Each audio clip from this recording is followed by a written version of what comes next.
Good afternoon, members. Welcome along to this afternoon's session of the BCP Planning Board. Just for clarity's type, I will go quickly through the list of people that are attending again this afternoon. There has a slight change from this morning's part of the meeting. We have Councillor Norman Decent has joined us. We have Councillor Anne Stribley has joined us. We have Councillor Brian Dion who has joined us for these parts of the meeting. At this moment in time, Councillor Barron will not be taking part until a bit later on in the meeting, and he will rejoin at a clear break in this part of the meeting. We will move straight on, and the first part of this afternoon's meeting is item 6C, which is Carisbrook 172 Camford Cliffs Road, and this will be the presenting officer this afternoon will be Claire Moir. And I will ask her now to prepare her screen and share with the members to go through the report. Thank you very much. Thank you, Chairman. Can you hear me? I can hear you, Claire. We just need to see your screen, please, if we can. I'm just doing that. Thank you. Can you see the screen? Not yet. Ah. Okay, that's not worked.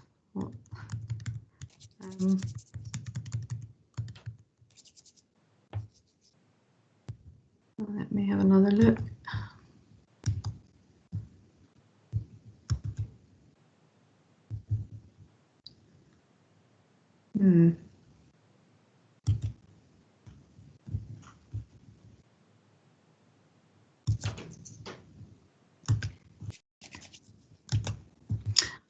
It's not working. No. Oh. Claire, would you like me to deal with the next application first and then come back to you while you try to sort your technical problems out? Yeah, I mean, I had this issue the other day and we got it working, so I'm not sure what the problem is. Let me get one more go. There we go. Done. Is it on now? It is, yes. Oh. Thank you, Claire. Thank you. Right, I'll just get it on the right slide then, because I've gone through them all. Right. Okay, sorry about that, members. No problem at all. Afternoon. So the application site's 172 Camford Cliffs Road, also known as Carisbrook. It's on the western side of Camford Cliffs Road, close to the junction with Haven Road. As you can see, I'm pointing at. The blue line denotes the conservation area to the northeast. That area is also Camford Cliffs Village. To the south of the site, you've got Invercourt, which is a little cul-de-sac of bungalows. To the north, you've got, this is a block of flats, Chetwynd, 5 stories. Then got properties in the Glen, and then beyond that is Compton Acres. To the rear of the site, you can see there's a heavily wooded area. The topography of this drops down then towards Parkstone Golf Course. The application site is currently occupied by a block of 17 flats, which is arranged as 2 blocks, both 4 stories, with a link between, which is single-storey garages. The proposals would be located in a similar position to the existing buildings. You can see them denoted in blue. The proposals are for 60 assisted living extra care flats, which is a C2 use with ancillary facilities. The proposals are arranged across 3 and 6 floors above ground with 2 lower ground levels where the topography drops off to the south and rear. The design will take account of neighbouring properties. You can see it's, three stories above ground closest to the bungalows in Invercourt, and 4 stories above ground closest to the block of flats at Chetwynd. The design also includes recessed elements, this area here, and the top floor is set back. So the preamble to in terms of use, the preamble to policy PP12 recognises the demand for such accommodation in this area. It's not within a sustainable transport corridor. However, you could see from the previous plan that it is within walking distance of Camford Cliffs Village and local amenities. So it is a sustainable location. The proposals are undoubtedly larger than existing. However, this part of the street scene is characterised by other flatted developments, and the design elements, together with the staggered height and heavy landscaping around the site, help to minimise its full impact. Conservation area boundaries, which is off the page there, you can see it was some distance away, about 70 metres plus.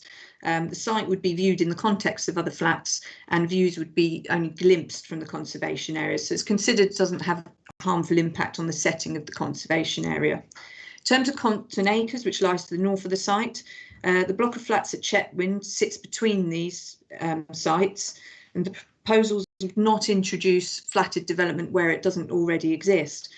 Although the new building is greater in height and massing, the existing intervening trees and landscaping will help to diminish the impact of the building, and it's considered it would not harm this heritage asset.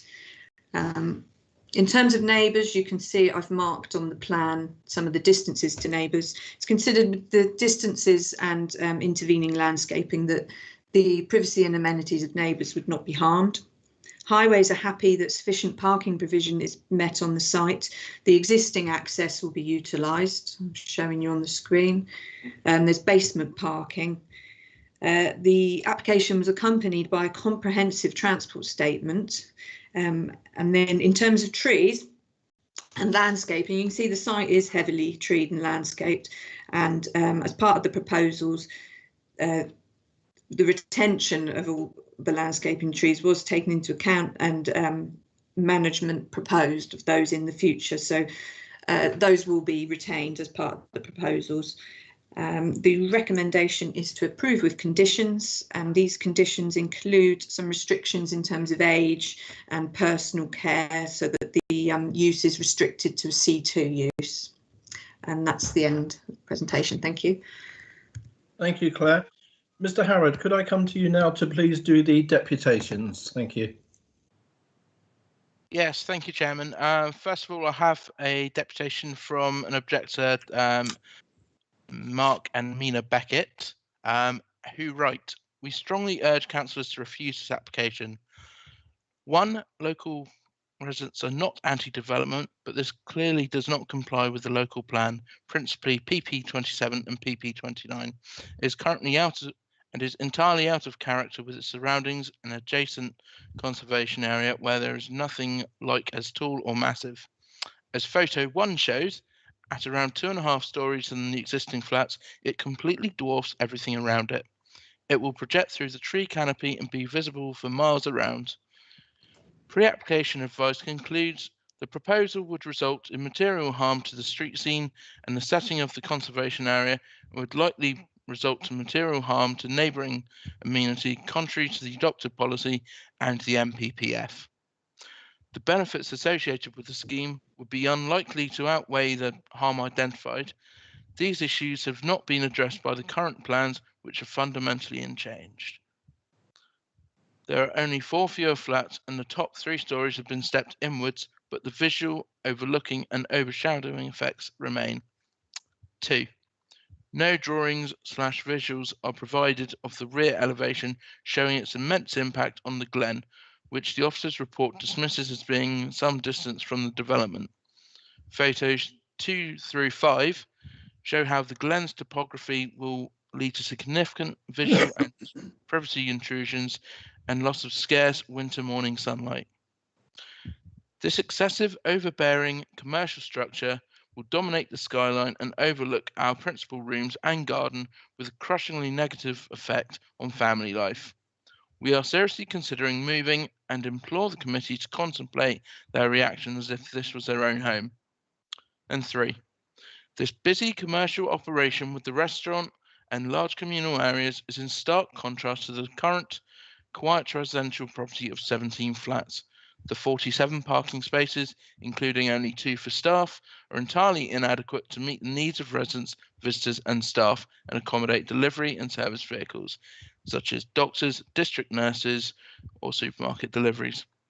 Car use will be inevitably high due to the affluent area, limited local facilities, for example, no nearby doctor's surgery or supermarket, and very limited bus services, reduced further outside the tourist season, leading to additional parking pressures in nearby roads. Road safety is already an issue at the adjacent busy junction, especially in the summer. Crossing the road safely is difficult and many near misses have been witnessed.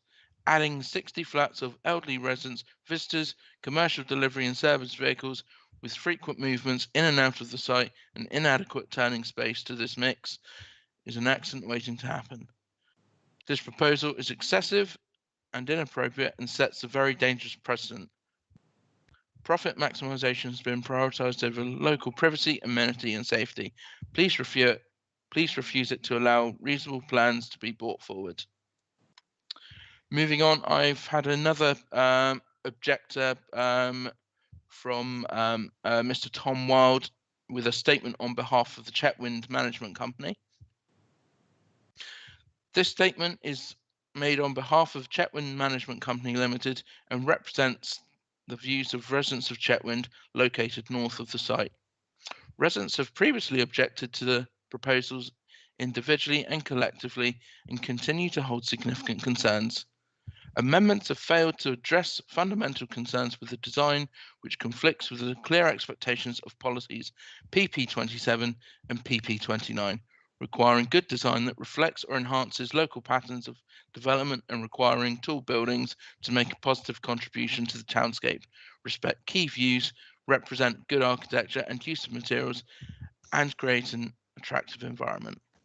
The building would be significantly larger than both the existing building and any neighbours in terms of scale, bulk and mass. Rather than seeking to reflect and enhance the local development patterns, the proposed building would impose an uncharacteristically bulky and large building with little regard to its context. The elevations and CGIs illustrate the sheer bulk of the building and how it would impose itself upon the street scene. This is particularly evident in view of 3 of the photo montages dated July 2020. The inappropriate character of the building is further underlined by the appropriate materials palette.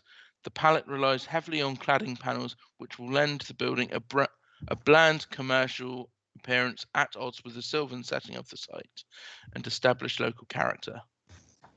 The building is nondescript and does not contribute positively to the local distinctiveness. Residents also have specific and significant concerns about direct impact on the development on their amenity.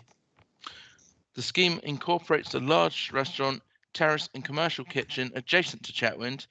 This will mean more intensive activity than at present and will add extraction equipment and regular deliveries.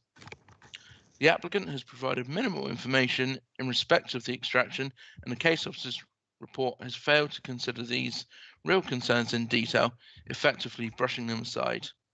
The commercial kitchens and restaurant will mean that the residents will not be supporting the local restaurant and bar community, limiting the contribution of the scheme to the local economy and community.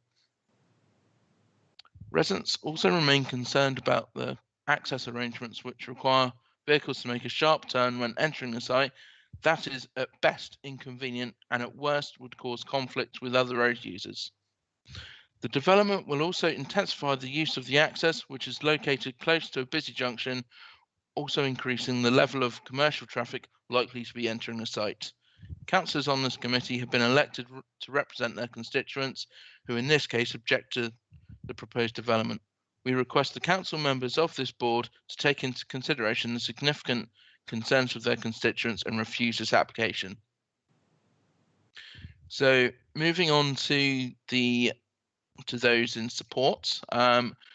One is from Mr. Gian Bendanelli, writing on behalf of the applicant, and he writes, "The application before you is for the provision of extra care accommodation. The accommodation provides a range of apartments together with communal facilities and a provision of care, all housed within a single building. The provision of care in schemes such as this is regulated by the Care Quality Commission. The National Planning Policy Guidance identifies the needs for specialist accommodation for older people as being critical. In Poole alone, this need is recognised under policy PP12, Housing for an Ageing Population. For the plan period of 2019 to 2033, a total of 618 extra care units are required. The local plan in paragraph 6.49 states that specialist housing takes up approximately 25% of overall housing target for Poole and is reliant on the market bringing forward such sites. As the occupiers of this type of accommodation predominantly come from the local area, it has the adding benefit of freeing up the local housing chain. Furthermore, accommodation such as this improves the lives of residents by providing social interaction, a sense of community, and improved health outcomes, which in 2012 alone were estimated to save the NHS approximately £2,600 per resident per annum. In addition, residents tend to buy locally, and this can only boost the viability of local shops and services. The proposed development has been the subject of extensive public consultation, including 2 public exhibitions. Through the consultation process and during the course of the application, the overall massing of the building has been reduced as the design has evolved. It has considered that the design is contextually appropriate, and in this regard, the planning officer concludes that the design takes account of its buildings, and by virtue of the design, materials and staggered elements to the built form, together with the screening which will be reinforced as part of the landscape strategy, the proposals will preserve the character and appearance of the street scene. From wider views within the street scene, the building will be glimpsed due to heavy landscaping along site frontages. The proposal will not harm the adjacent Camford Cliffs Village Conservation Area. In conclusion, it is considered that the proposal will accord with national planning guidance in relation to sustainable development, accord with the relevant and material provisions of the development plan, and not cause any demonstrable harm towards interests of acknowledged importance. Accordingly, the presumption in favour of granting planning permission for sustainable development as set out in paragraph 11 of the MPPF should prevail, and it is respectfully requested that officer's recommendation be endorsed. Thank you. Thank you, Mr. Chairman. Harris. Chairman, I understand that we have the ward councillor, Councillor Iyengar, on the line as well. We do. Councillor Iyengar, would you like to speak now, please? Yes, thank you, Chairman. Thank you, committee members. I'm here on behalf of nearly 30 objectors, 30 objectors on the website to this application, and a wider number who are concerned. I'll be asking committee members to respectfully refuse permission for this development. The key points I'd like to raise are the following, and I have 4 points to raise. They are on the excess size of the building, the inadequate parking, the unsafe access in and out, and the social disturbance. On the first point about excess size, the proposed 8 stories is a sharp increase on the 4 stories which is there today, and it will dwarf the neighbouring buildings. It goes through the tree canopy and it will stand out from a distance. This is now in the realm of a trophy building, one looking to stand out and be a focus of attention rather than fitting nicely into the environment in which it will sit. The extension to the rear gives the new development a much larger and arguably an excessive footprint on the plot. The new viewing deck will sit outside the building line. On the second point about parking, currently there are 17 flats in the block with approximately 30 residents and an estimate from residents of about 20 cars on site at any time. The proposal is for 60 flats, meaning perhaps 100 residents, and pro rata about 60 to 70 cars on site. In addition, there will of course be extra cars for carers in the residence and for catering staff in the restaurant. The result is perhaps a conservative estimate of 70 to 80 cars in total versus 47 spaces in the design. On top of this, space will be needed for visitors, whether medical staff or delivery trucks. What this means is the provision for parking isn't enough by a considerable margin. Going further on those excess vehicles, I wonder as ward councillor where they will park. The main Camford Cliffs Road and Haven Road are no parking on that stretch.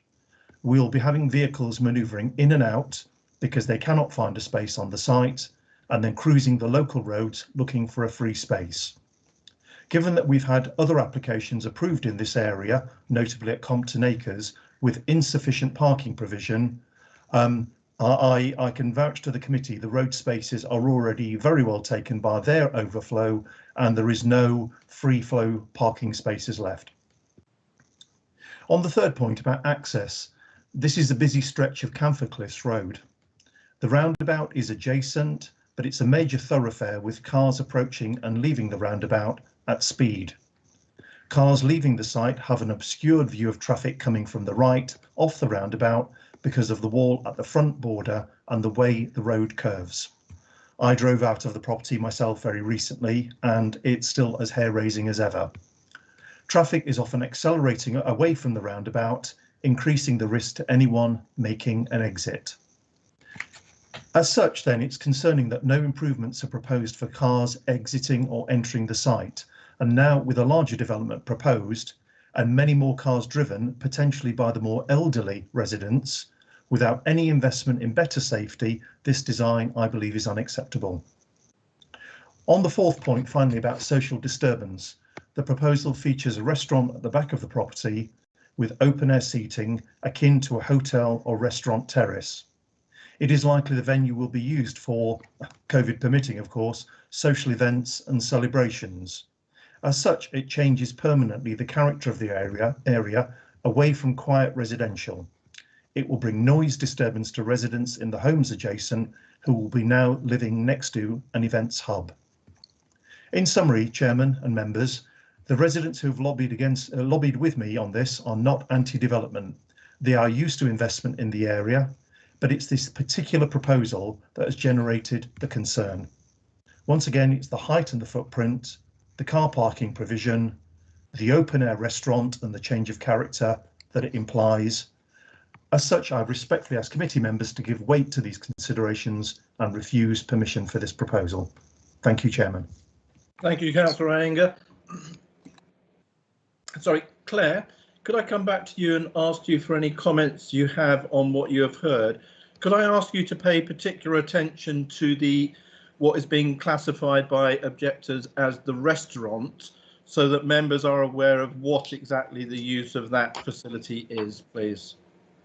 Yeah, I'm just going to find the floor plans. There we go. Right, you can still see my presentation. We can indeed, Claire.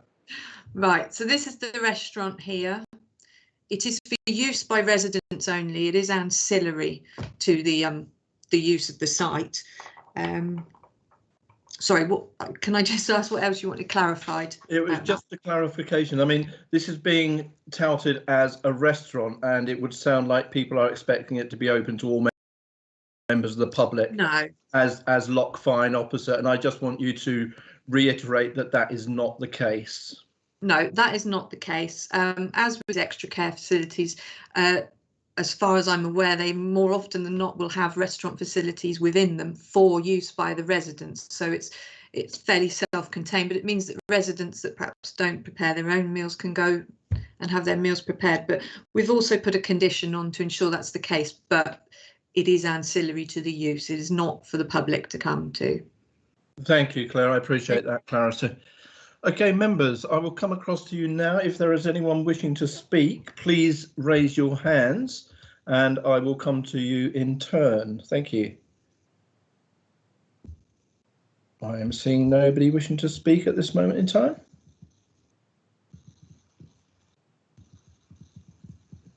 If there is nobody wishing to speak. Chairman, I've raised my hand. Sorry, I haven't got you on my thing. I'm not able to see anyone's raised hand. So if Chris, you could let me know. Chair, I see 3 hands raised. Yeah, screen, unfortunately. I'll go to Councillor Stribley first. Thank you, Chairman. First, a question, and I do hear the points of concern from the objectors. This is a proposal for that extra care, but private accommodation. We've heard nothing about provision for parking and charging mobility scooters, because I suspect there will be a good number of those at some time, if not immediately, within the development, and they would need appropriate accommodation.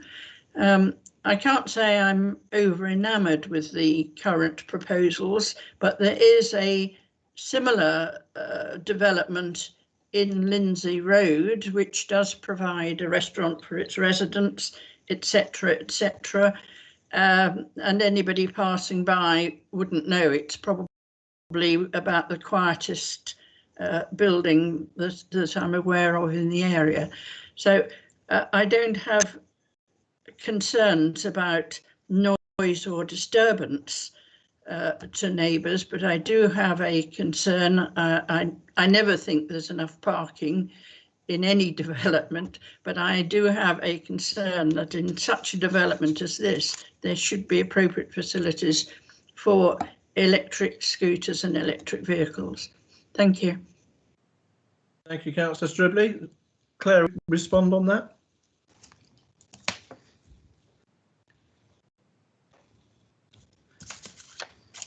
Sorry, I was on mute. Can you still see the slide that I've got? We can.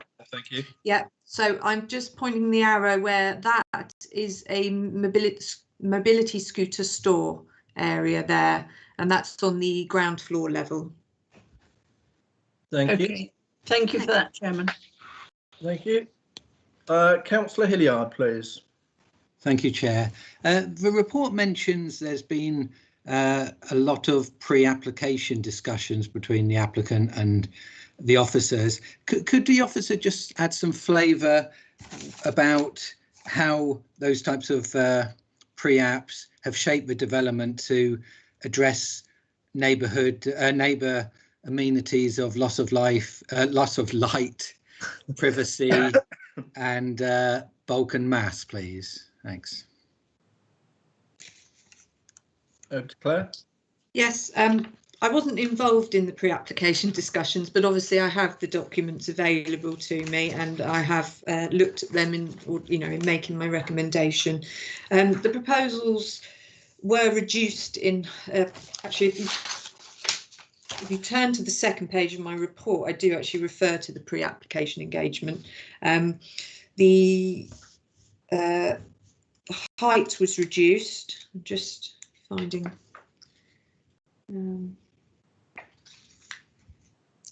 Sorry. Yeah, that's fine, Claire. I haven't got all the details, but the height was reduced. All I was trying to get at was obviously the neighbours have lodged complaints about the bulk and mass and the privacy. Now, looking at it in the distances, I think those have been addressed. But can you just confirm that? Thanks. Yes, I am of the opinion that it has been addressed. As I said, from the pre-application discussions, floors have been reduced. From the discussions I've had during the application, the top floor was recessed from the front elevation, materials changed, and as I said, it's got a staggered approach, so it reduces in height towards neighbouring properties. Perfect. Thank you for that clarification. Thank you. Is there any other members indicating to speak at this time? Councillor O'Neill. Councillor O'Neill, carry on. Thank you, Chairman. Yeah, it's I accept that some of the design considerations have been reconfigured, but I remain concerned about the development for a number of reasons. It is true that it does sit in a prominent position, and I believe that the proposal's bulk and mass, despite the changes, is not in keeping with the surrounding developments. Currently, the site is occupied by two separate buildings, one at 5 stories and the other at 4. A building which fills in the total available space, plus at the proposed number of stories, is, in my opinion, an over-ambitious development and not suited to its surroundings. I would also add that alongside the site, Chetwynd, which has been mentioned, is another apartment development of 5 stories, with others nearby and around at 3 stories only. I would concur that parking on site is a problem. In addition, I believe the scale will detract from the street scene in this particular area. I also have an additional concern about residents' safety, as this is a busy commuter and tourist intersection of Haven Road and Canford Cliffs Road. It's busy because of morning and evening commuters coming from along the south from Poole, Lilliput and also Sandbanks, but also with holidaymakers traversing to the nearby beaches in Sandbanks, to the harbour, to the ferry and onland and on to Studland and beyond. I'd also comment on the roundabout, which this is near to the intersection of Haven Road and Camford Cliffs Road. This is a small, tight roundabout with many vehicles, particularly larger vehicles, choosing to drive across it out of necessity as opposed to round it. Equally, those coming from the shopping area to Haven Road, along Haven Road to turn right into Camford Cliffs Road are often looking up the road, but those coming up from the harbour area are always looking right to make sure it's safe with the busy intersection for their vehicles to go straight on into Camford Cliffs Road. And this has led to near misses in the past with motorists looking right as opposed to right and then straight ahead. For these reasons, I find it difficult to support the application unless I am convinced otherwise. Thank you. Thank you, Councillor O'Neill. Would you like to come back at all, Claire, please? Only to reiterate that the applicants provided a comprehensive report, which our highways officers were content that the increased vehicle movements would not have a significant or severe impact. Parking meets our SPD, and as I said, highways are happy with the proposals in that respect. I believe we have Lee Smith with us. Lee, I wonder if I could call you in to say a few words, please.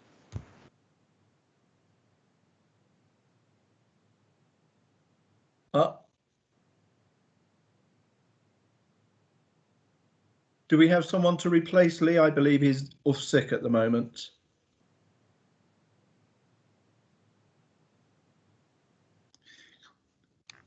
Chairman? Yeah. It's Simon Gould here. Hi, Simon. Hi there. I think you're correct. I think Lee is off sick, but I think we might have one of the other highway officers, James Larson, that might be available to come in.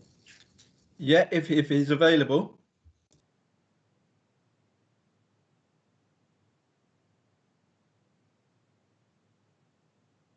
I'm seeing there's no response from him at the moment.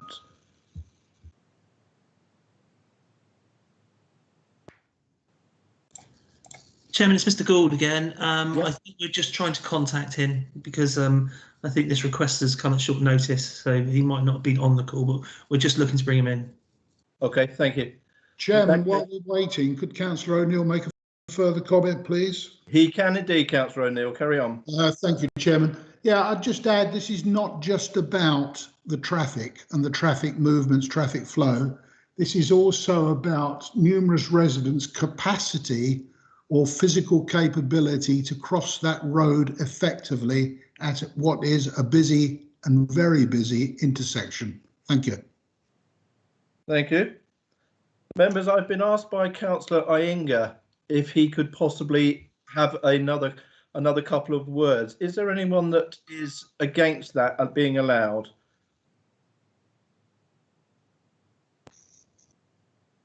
I see no hands raised. Councillor Iyengar, would you like to come back in briefly, please? I do appreciate the opportunity, Chairman. One of the members mentioned earlier that the restaurant at the other site by the same developer at the bottom of Lindsay Road, the restaurant was very quiet. Can I clarify to all members, please? The reason why it's quiet is the site is still in mid-construction. It is not open yet. The restaurant is not open yet. That's why it's quiet. Thank you, Chairman. Thank you, Chairman. If I could correct that, the site to which I was referring has actually been in operation for a number of years, and the restaurant is open and has been certainly for the last 7 or 8 years. Thank you, members. I think it's actually irrelevant whether or not that restaurant is open. It's not part of the application we're dealing with this afternoon. We have to deal with what is in front of us today and the application site that we are dealing with. Could I come back to see if James is in the site yet? Yes, could I come Hello, over to hello, James? Chairman. Sorry Thank about that. I was struggling to join. Not a but, problem, James. Thank you for yes. taking time. How can I help? There was some clarification needed. I will ask Councillor O'Neill to come back over his points on that, and then if you could listen to him and then respond to him, please. Councillor O'Neill. Thank you, Chairman. Yeah, I made the point that where this development is at the intersection of Haven Road and Camford Cliffs Road, it's a very busy road, particularly with commuter traffic AM and PM. And in the tourist season, with those going to the beaches or from the beaches, sandbanks, etc., the harbour and the ferry terminal, which goes on to Studland and beyond, all notable for their volume. Also, the roundabout is a tight intersection with a small, the intersection between Haven Road and Camford Cliffs Road by the development is evidenced with a small roundabout. That turning area there is quite tight, such so that many of the larger vehicles choose to go across the roundabout as opposed to round it. It's too tight. The other concern I have is the speed of traffic, the residents' ability to cross the road in that area, be it physical or otherwise. And they're the main concerns, which I don't feel are addressed. It's not just about the transportation and the risks therefore, it's also about the capacity of the residents and what is a busy intersection. Made more dangerous in some ways with the speed of the traffic. There is no calming measures.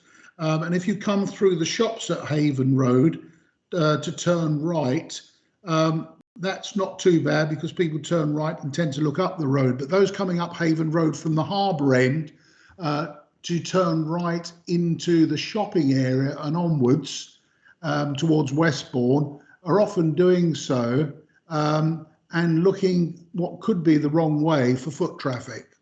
They're the concerns. Okay, I mean the access itself is obviously an existing access, and I believe actually that there is suitable visibility there. I know that Councillor Iyengar had some issues with it, but actually measuring it, there is suitable visibility to achieve at least a 30 miles per hour visibility display in both, well, certainly in the direction toward the roundabout. So there's no concerns there. And in terms of traffic, yes, I mean, it is a fairly busy roundabout at certain times, but actually there are,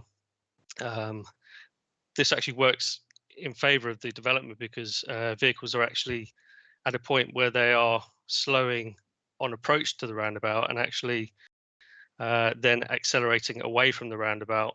And so actually in terms of exiting the site and entering the site, that, you know, I can't see that there are any problems there. In terms of pedestrians able to cross, there is a sort of a traffic island there, which pedestrians would be able to cross onto and then over. There's obviously suitable footways there. It is an existing access, and there's been no reported accidents involving pedestrians there or related to pedestrians crossing there that I've seen. So I've no issues with the proposed use of this access.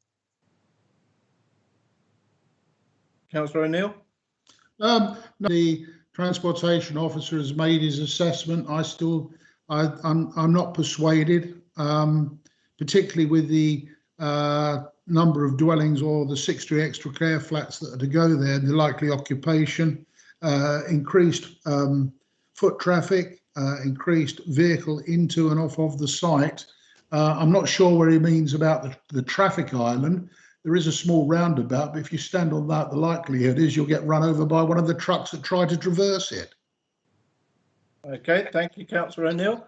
Councillor Borthwick. Yes, the accommodation, is it mainly single rooms or is a kind of twin rooms?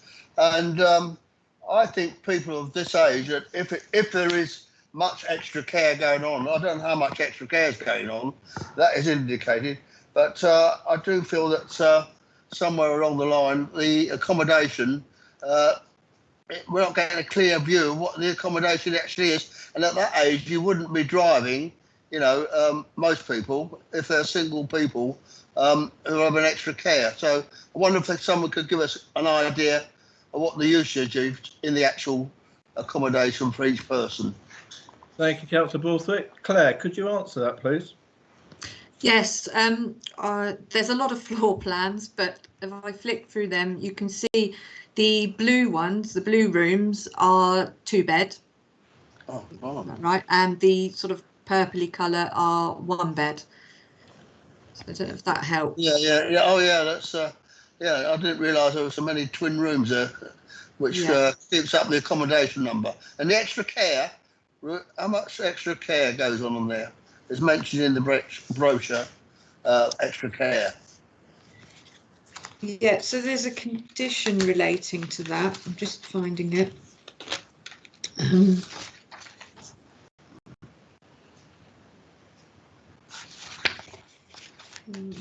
I've lost it.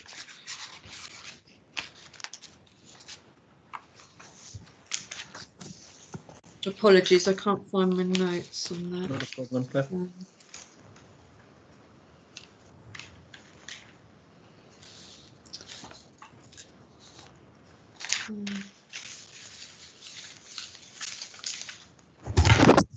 Sorry, I can't find my notes on that. I believe it is a case of they have at least sort of around 2 hours of care per week. That's my understanding of extra care. I don't know if one of the other officers can help me with that. So it's not 24-hour care. No, it's not 24-hour care. Yeah, it is. Yeah, more like a retirement home. Yeah, and where there's, just to clarify, where there's like a couple that are in the home, only one of them has to require extra care. Oh. And that's in the condition. If you look, conditions 21 and 22 relate to the extra care. So all those double rooms may only have one car or one mobility scooter or something like that. Yeah. Okay, I'm happy, Chair. Thank you very much, Councillor Borthwick. I'd just like to say, with regards to the amount of 2-bedroom properties on that, I don't actually see that as a problem. I mean, I live in a 2-bedroom flat, but my spare bedroom only ever gets used if I have a visitor. It doesn't mean to say that someone is living in it all the time. And I think people that live in care homes do sometimes like to have their family come and stay and come and visit. I'm not sure that it means that there are going to be 2 lots of people permanently living there. I think it's just the fact that it's always nice to have that second bedroom for many people, including in their own properties. No, Chair, I'm just saying that permanent residents, you are the 2 of you, 2 beds in one room and 1 in the other. I'm not saying that. Yeah, no. Because most of these places have an extra space for visitors to come and stay overnight. Yeah, you know, some people have to travel a long way to come and see their elderly resident family. Absolutely. Okay. So, do we have anyone else wishing to speak at this time, please? I have no further members notifying. Yes, please, Chair. Councillor Bartlett, go ahead. Yes, thank you, Chair. I actually find this development quite attractive in its design, and the setting it is in is sure to make a lovely setting for future residents should the development go ahead. I think the issue about the excess size and bulk has been already addressed to a degree. The parking concerns that have been raised, we've already been told by officers that it does comply with the parking requirements. The access in and out concerns have been addressed by the highways team, who actually do not have or do not share those concerns. And the last issue raised by Councillor Igar was the potential for social disturbance. I think probably this type of development is likely to produce less social disturbance than other types of development that could be put on the site. And so from my perspective, I think that this is an extremely good development. It will fit in with the local environment, and I'd be happy to move to grant in accordance to the officer's recommendation. Thank you, Councillor Bartlett, and I do find myself agreeing with many of your points there, particularly about the setting of it fitting in, less likelihood of antisocial behaviour from the age range of people that are going to be living in that accommodation. Do I have a seconder for Councillor Bartlett's move to grant, please? Chairman, it's Councillor Johnson. I'll happily second that. Thank you, Councillor Johnson. Would you like to speak now? I have you down as a speaker anyway. I would, yes. I was actually just going to do exactly what Councillor Bartlett did before me. I did come into this item with some reservations, having read the report about the bulk and the parking, but I do believe all my concerns have been more than adequately addressed by the officers. And I agree with what Councillor Bartlett said, so I will happily second his motion. Thank you, Chair. Thank you, Councillor Johnson. Councillor Mariam Lepedovin. Thank you, Chair. Again, I've been beaten to it because I on the whole, would be happy to second this. But I going back to the point made by Councillor O'Neill and about the crossing the road, that is one minor, well, not minor concern, it's very serious for anyone involved. The last application we looked at this morning, 3 pedestrian crossings will be being provided by the developers as necessary for that development. And I wonder, perhaps Claire can tell us whether it was looked at in this development, the provision of a pedestrian crossing by the vehicle entrance, because that road is dodgy with a 3-way junction. That would be my big concern. But as far as the building itself and the facilities, yes, I'm very happy. Thank you, Councillor Lepedovin. Claire, was there anything you wish to add to that? My understanding is we didn't, but I don't know if there would probably be potential issues with having a crossing that close to the junction. There is a crossing a little bit further up, just outside Compton Acres, as far as I'm aware. So I don't know, and there's obviously one in a bit further up on Haven Road as well, where the shops are. So I don't know if James wants to come back in on whether, you know, a crossing near the site would be required or not, but my understanding is it's not required, and I'm guessing it would cause potentially more conflict if it was that close to the roundabout. Yeah, to be honest, Claire, my thoughts were exactly that. If you have a crossing right on top of that roundabout, you're more likely to cause more traffic, tailbacks, etc., which will then cause further problems in and around the surrounding area. But I'm happy for James to come back and respond to that if he wishes to do so. Certainly, Chairman. I mean, the scheme is not so great that we would be expecting any kind of major highway improvements like that, particularly when, as I say, there is a crossing point. There's actually a sort of small pedestrian refuge island just on the approach to the roundabout, quite close to the site. I think Claire's indicating on the photo there, which is, you know, more than adequate. Thank you, James. I appreciate that. Councillor Bartlett, you have your hand raised. Did you wish to come back? No, Chair. Thank you. In that case, there being no further indications that I can see, I will be supporting the move to grant this. I think it is a good application. It's something that is needed. We keep getting told that we need more of these facilities in the area. I think this is an ideal site for it. Camford Cliffs area is a lovely area, and I'm sure that the people would be welcome for the extra business, especially at this time. So I will now go to the vote on this. We have a move from Councillor Bartlett, and that is seconded by Councillor Johnson. Excuse me a moment. Councillor Davies, you have your hand raised, I believe. Chairman, yes, I was going to speak. It was the issues that have now been sorted out. I wanted to hear what the traffic officer had to say, so I'm happy now. Okay, thank you, Councillor Davies. So again, I will call names in turn, and if you could indicate for or against, please. Councillor McCormack, Vice Chairman. For. Councillor Bartlett. For. Councillor Borthwick. Councillor Borthwick. For. Thank you. Councillor Bull. For. Councillor Davies. For. Councillor Decent. Councillor Decent. I will come back to you. Councillor Dion. 4. Councillor Decent.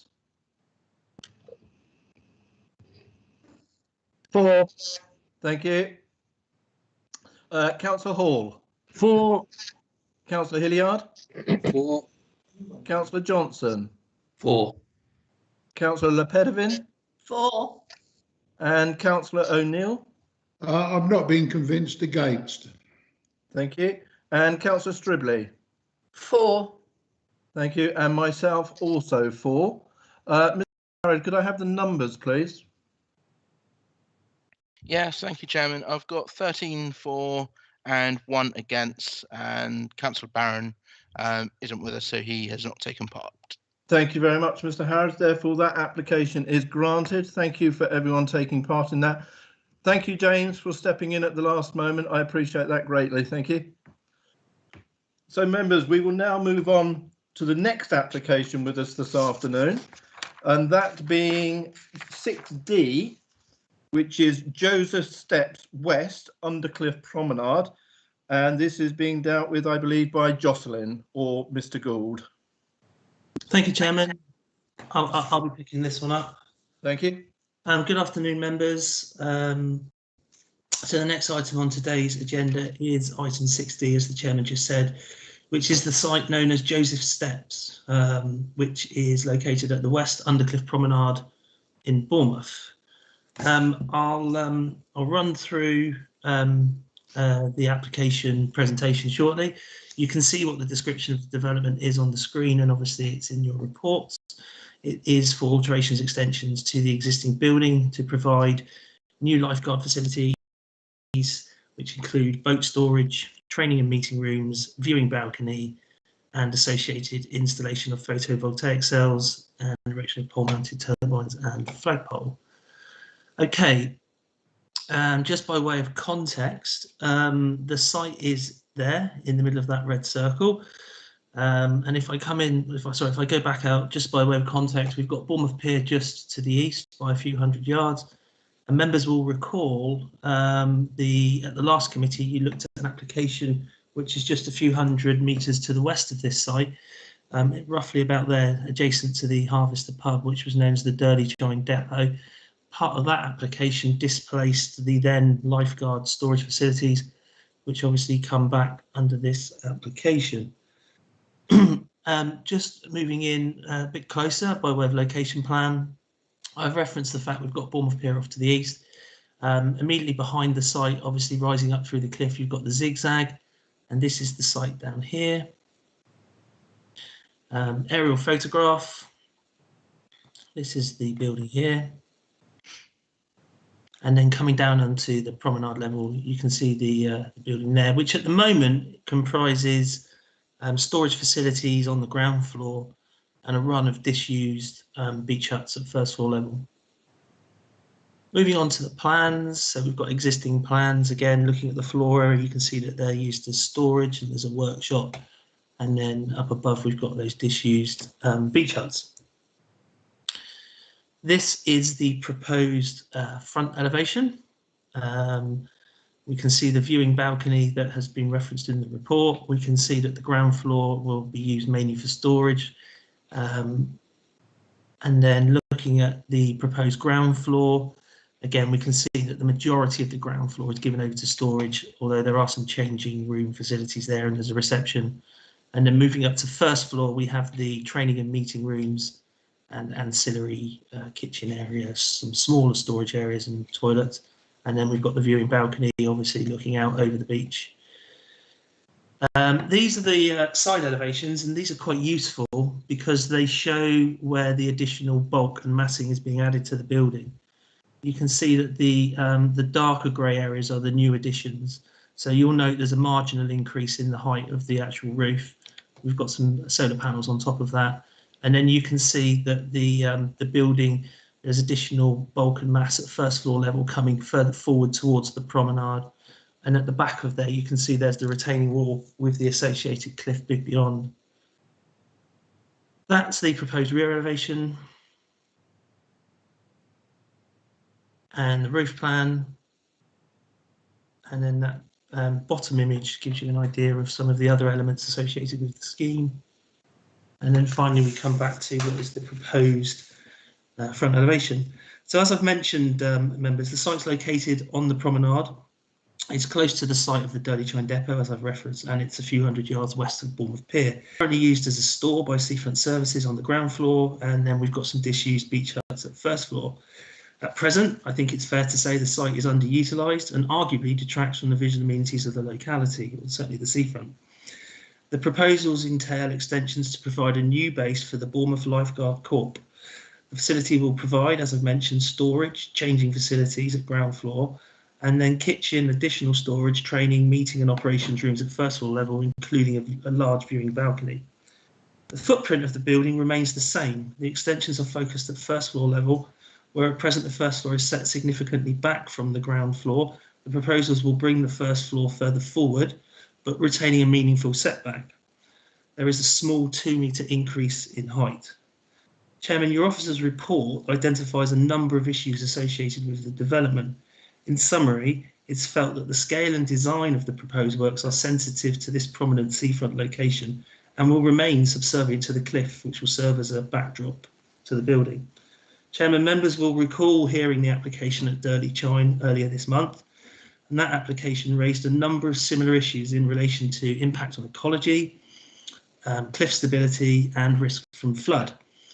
These proposals will not impact negatively on the cliffs, which do contain areas of SNCI and SSSI designations, by virtue of the footprint remaining the same. The new build element projects away from the cliff and those sensitive areas. Appropriate mitigation is set out in the supporting ecology report, which has been endorsed by the Dorset Wildlife Trust. The site is not located in a flood risk zone, although similar to the Dirty-Chine Depot, it is at risk from overtopping from storm conditions. The Environment Agency have been consulted, and they raised no objection on the basis that the council has an active beach management programme, which includes managing the integrity of the beach, of the seawall and the beach levels. Furthermore, the internal design and layout of the ground floor reduces the potential for harmful damage from overtopping, and members will recall that primarily the ground floor is given over to storage areas for boats. Chairman, the proposals are considered appropriate in terms of their scale and design and use in this beachfront location.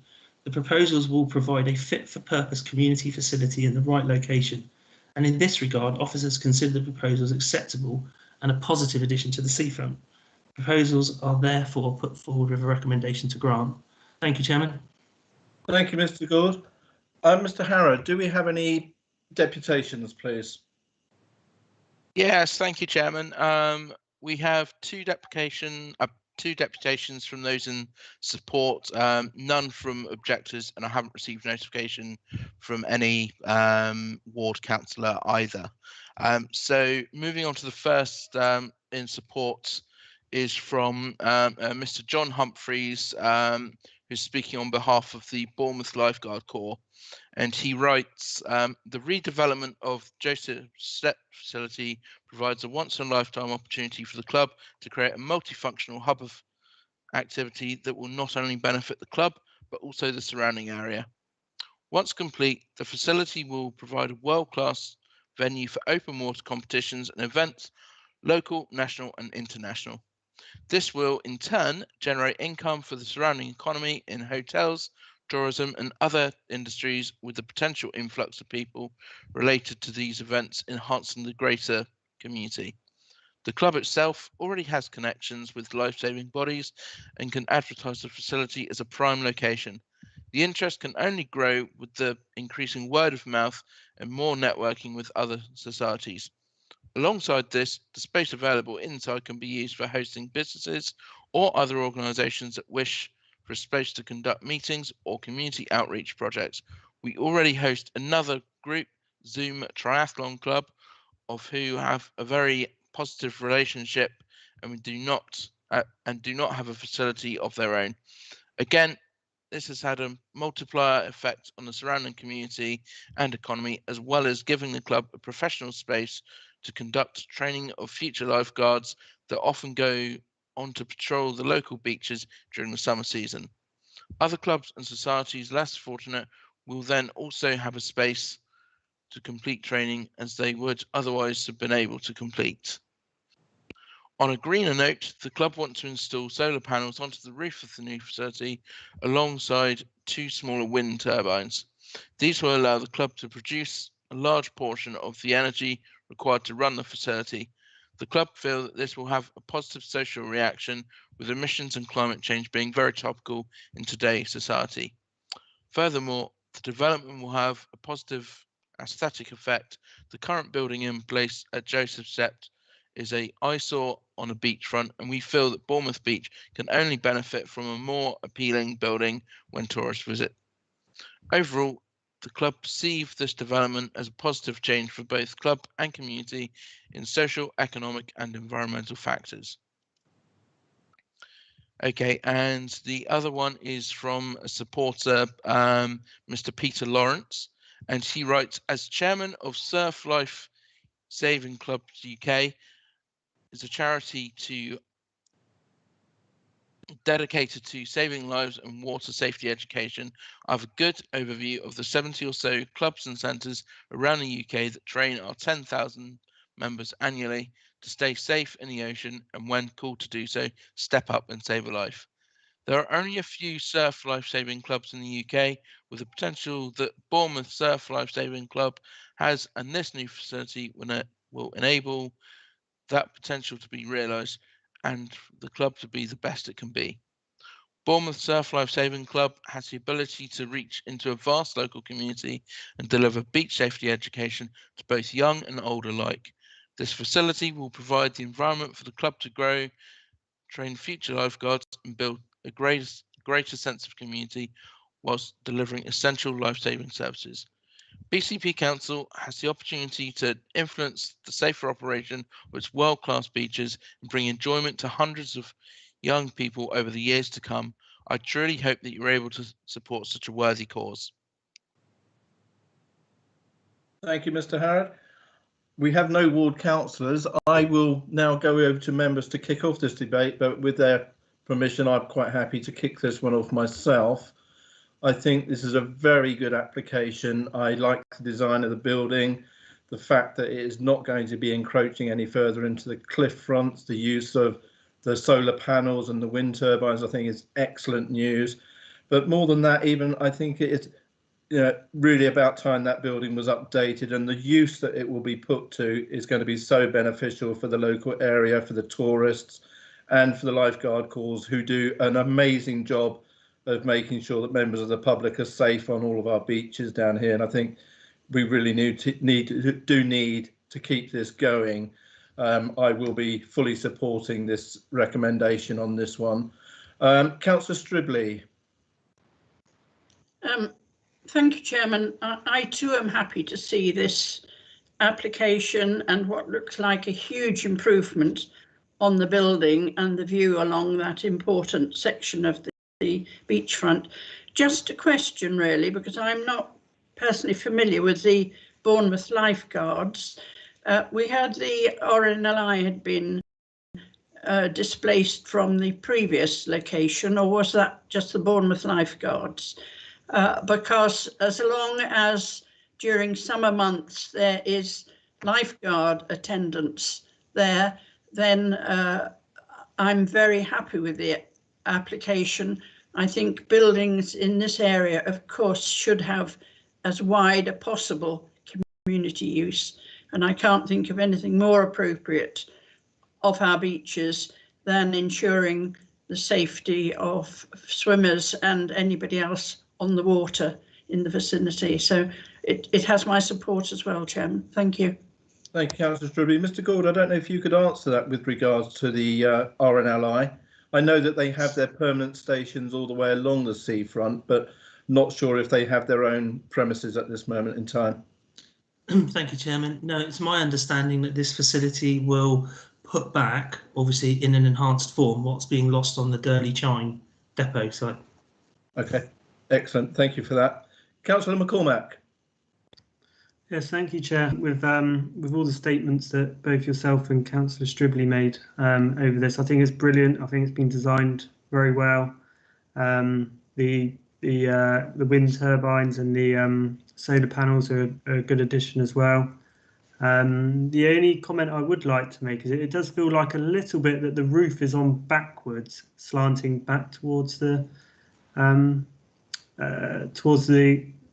face of the cliff, where had the roof been put on the other way, the solar panels wouldn't have needed to be raised up so high, so that they would have been facing the south direction. And I can see why developers or architects do that because of the mass and bulk, but seeing as the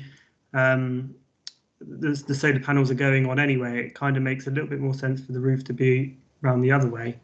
They were obviously worried about raising the roof height slightly compared to the current building, but you know, in this instance, I think it probably would have been better to be on the other way. But we have to look at the application that's in front of us, I guess, rather than what could be. But apart from that, absolutely, you know, I fully support this this application, and I'd be minded to vote for it unless something comes up that changed my mind during the debate. Thank you, Councillor McCormack. Councillor Hilliard. Yeah, I would be happy to propose as set out. Thank you. I'll take that as a move. Councillor Hilliard. And happy to second. Happy to second. Thank you, Marion. Would you like to speak, Councillor Podovin?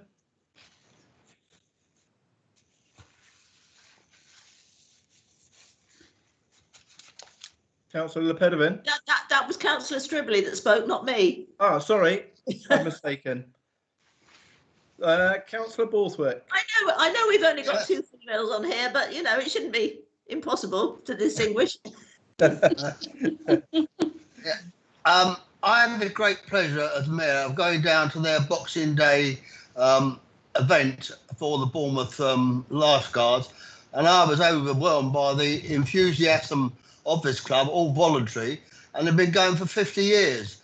And they were saying to me, which was about 3 years ago, that they were looking forward to this development and they were hoping that money will be raised to do it. And they've obviously succeeded by getting this promoted somewhere along the line. And Bournemouth needs this type of thing on the beaches to just make it a safer beach at the end of the day. So I'd support this 100% because people have been waiting 50 years for this. Thank you, Chairman. Councillor Pedovin. Sorry, I didn't want to speak. I'd taken my hand down again. You have now. Thank you. So let me have a look.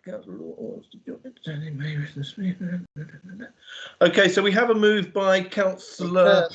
Chair, my hand's been up for about quite a long time. Sorry, some of them don't appear on my screen all the time.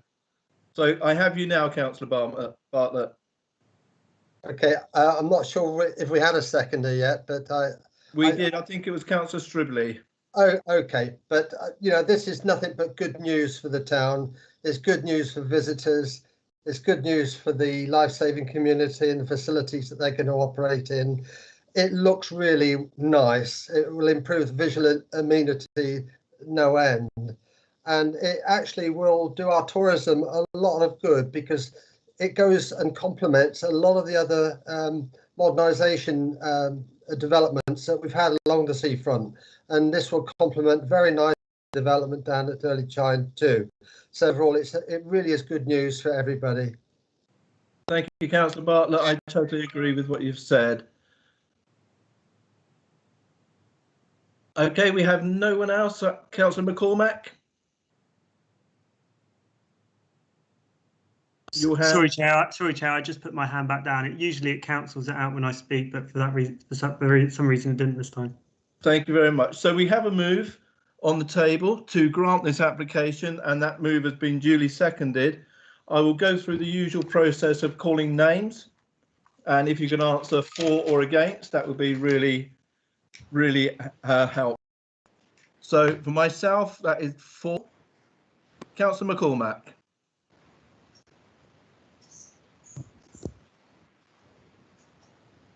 Vice Chair?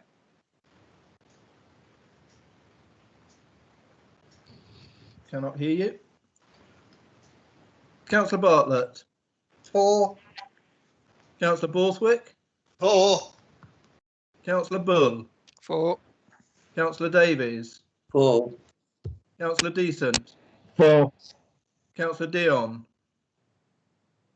For. Councillor Hall? For. Councillor Hilliard? For. Councillor Johnson? For. Councillor Lepedoven? For. Councillor O'Neill? For. Councillor Stribley? For. And I'll come back to Councillor McCormack. Sorry, Chair, my connection dropped for a second there, and I am No for. problem. For as well.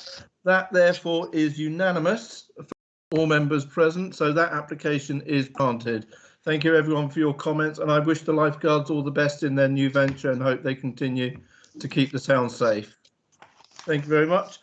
Moving on to the next application, which is 6E, which is number 7 Chadderley Glen, and we will go back to Claire Moir to present this application to us. Thank you. Thank you. I'll just see if I can get the presentation to work. I'm hanging on. That's great, Claire, we can see that. Yeah, excellent.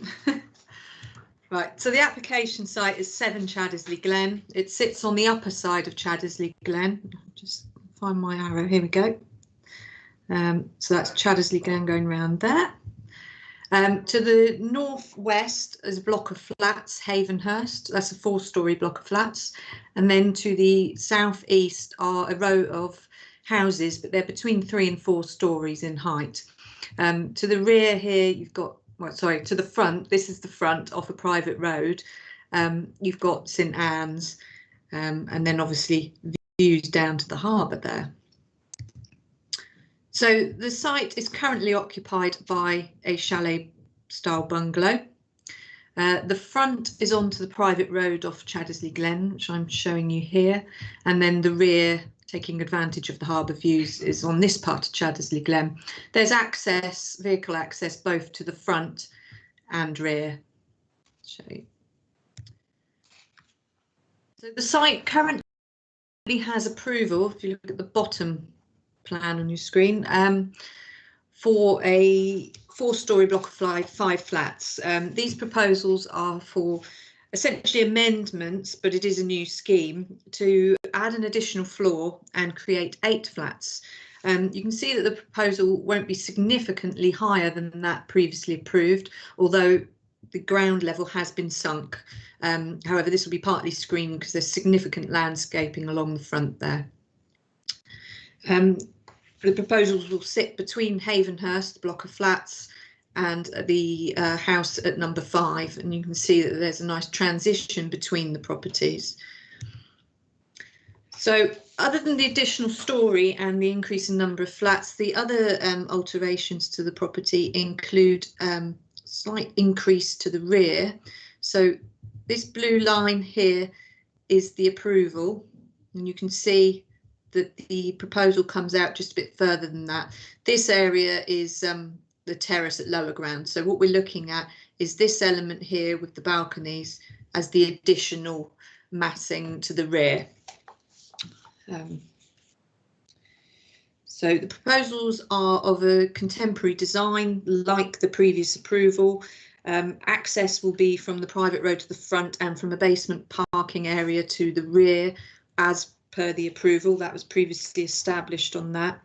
The materials and design, I'm trying to reflect better the residential properties to the southeast rather than look like a block of flats, hence the horizontal element, etc. However, flats are established on the site and on the neighbouring site. But it's considered this design is more sympathetic to a transition between the sites. In terms of impact on neighbours, whilst the property has been extended to the rear, the angle to the rear elevation has been retained to retain views from the flats at Havenhurst, which are obviously across the site and towards the harbour. Again, the proposals would come out a bit further on this side here to number 5 Chadderley Glen. but it's considered that whilst it will be visible, it's not so significant to harm their amenities. Balconies will all have obscure glazed side screens which have been conditioned, and views along this part of Chaddesley Glen, along the rear elevations, are towards the harbour, and there's a degree of openness and mutual overlooking that already exists. And then highways, they're content with the level of parking and the accesses. As I said, the basement parking was established on the previous application. Obviously, there's different number of, so there's not a different number of spaces with this application. However, they are unallocated this time, and highways are happy with that number of spaces. So the proposals are recommended for grant with conditions. Thank you. Thank you, Claire. Please, Chris. Yes, thank you, Chair. A number of deputations. So I'll start with one from Objector, Mr. David Carr, who writes, "Good afternoon, members. Thank you for this opportunity to make a representation to you.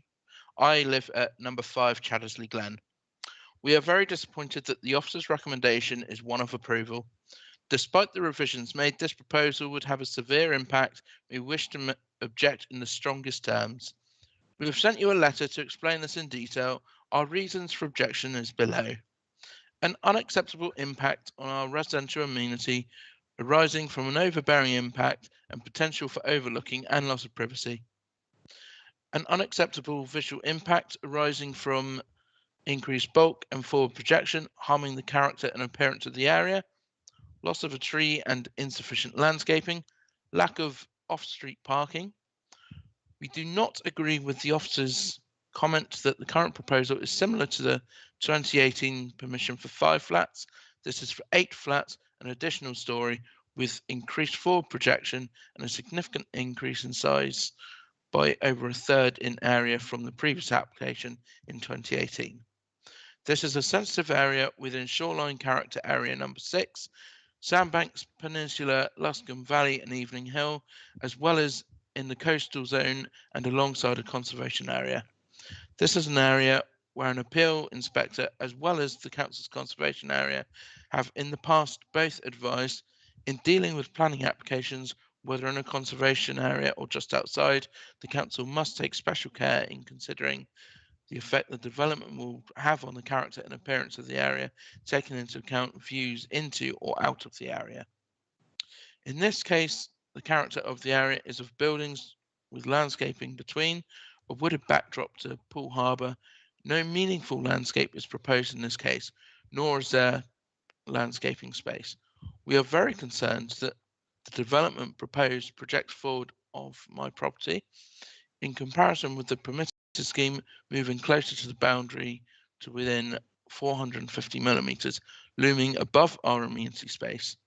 To illustrate this, we've asked an architectural technician to prepare the drawing which will be shown. The approved scheme that was carefully designed by David James Architects had respected privacy left and right due to the way it had blinkered its outlook to a forward direction only. This is not the case with this significantly larger development that offers a wholly unneighbourly form of development and does not demonstrate the same quality of design that should be expected in this sensitive location. We respectfully request that members refuse planning permission for the development proposed. Thank you. So moving on to the next objector statement. This is from Mr. Duncan Ross of Havenhurst. And he writes, "Good afternoon, members. Thank you for this opportunity to make a representation to you. I live at Havenhurst and represent all 7 sets of Havenhurst residents. We have sent a detailed letter to all councillors and have, together with the owner of number 5, submitted 2 letters of objection. I hope you will understand why we are so deeply concerned. Our concern is not just the sheer scale of the proposed development, but also the effects that developing the site in this way will have not only on us and number 5, but also on the general look and ambience of the road. We fully appreciate that permission has already been granted for a development of 5 flats, but this new proposal is significantly larger.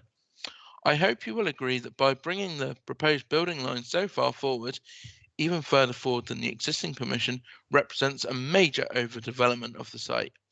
A key concern remains the issues we have over our right of light, something we have registered in some detail before.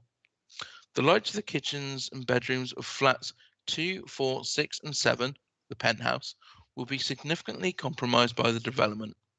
Not only will the proposed design mean that ours and 5 Chaddersley Glens patios and gardens will be overlooked, but also flats 2, 4 and 6 will have their privacy significantly affected, as the development would allow for potential new residents to see directly into the windows of kitchens and bedrooms. Even if privacy screens were added, these cannot be fully effective as the levels of the proposed flat are not aligned with ours, allowing upward overlooking. Also, the owners of the penthouse, being heavily designed with floor-to-ceiling windows, would have their privacy significantly compromised. We have provided a drawing to illustrate this unneighbourly relationship. We are also concerned about the additional traffic that will be generated in Chaddersley Glen, particularly considering the nearness of the development's entrance to the dangerous right-angled corner adjacent to the rear of the Harbour Heights Hotel. Pressure on parking will also be increased with the imminent development of new buildings at St Anne's Hospital, as employees, residents and visitors all look for space in the road, as additional parking will not be provided on site. The new proposal shows no increase in off-street parking spaces in comparison with the last scheme, despite an increase of flats from 5 to 8.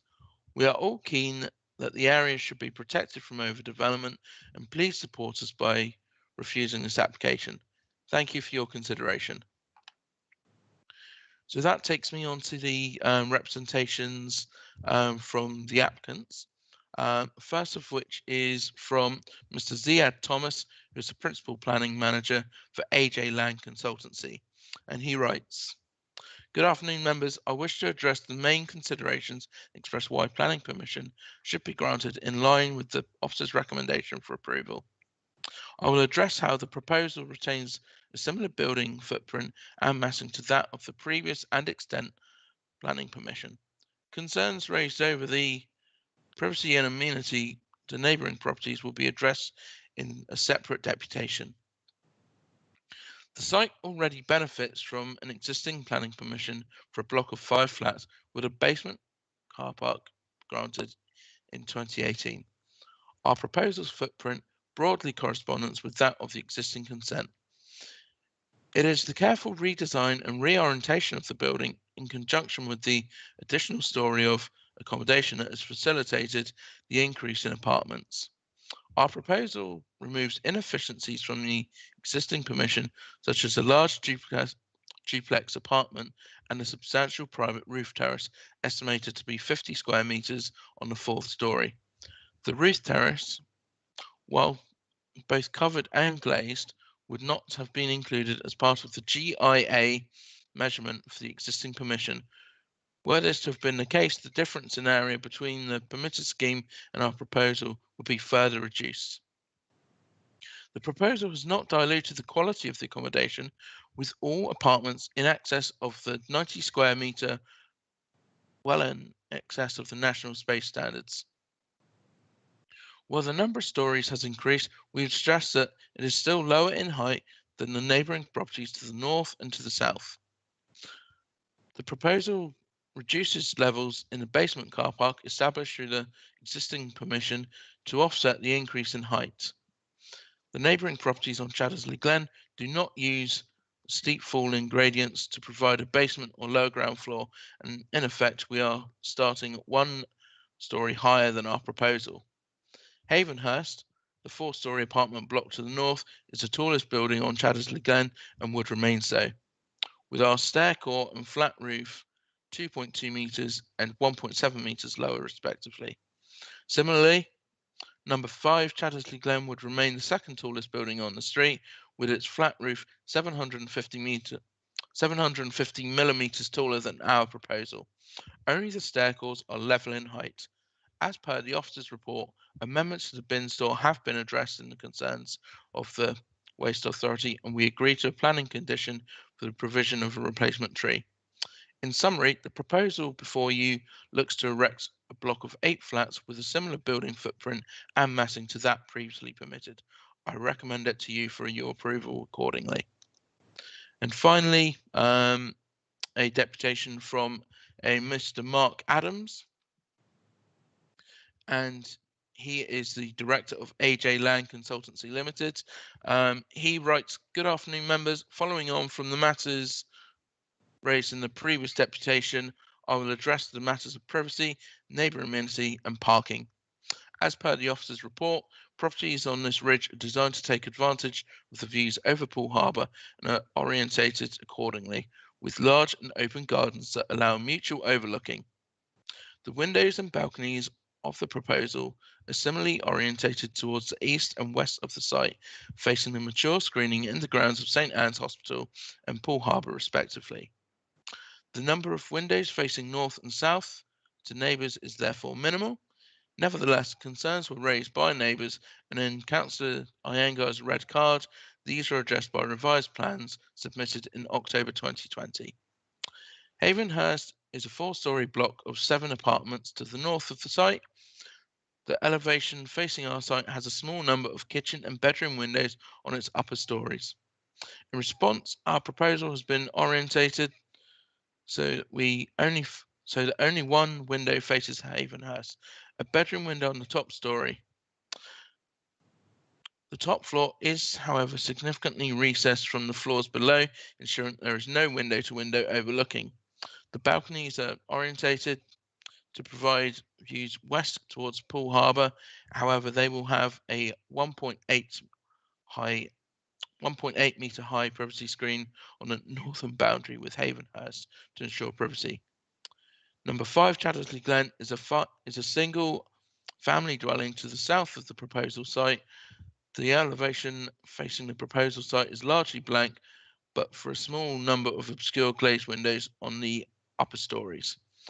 This obscure glazing supplements rooms with large windows on the western elevation so that there is no detrimental impact on privacy or light accordingly. We will similarly commit to the provision of a 1.8 metre privacy screens to these balconies and have already submitted revised plans to the council on this effect. The proposals are similar in highway terms to that approved of the existing commission, the access from Chaddesley Glen being of sufficient width to allow 2 vehicles to pass each other and a traffic light system managing the access and egress of cars into the basement car park. There are 10 parking spaces provided in the basement, a cycle store at surface level. This meets the unallocated parking and cycle storage standards in the council's parking SPD. The highway department raised no objection to the proposal accordingly. In summary, we have gone to significant effort to address concerns raised by neighbours and Councillor Iyengar. Consequently, the proposal does not have a detrimental impact on the amenity of neighbours. I respectfully request that you grant planning permission accordingly. Thank you.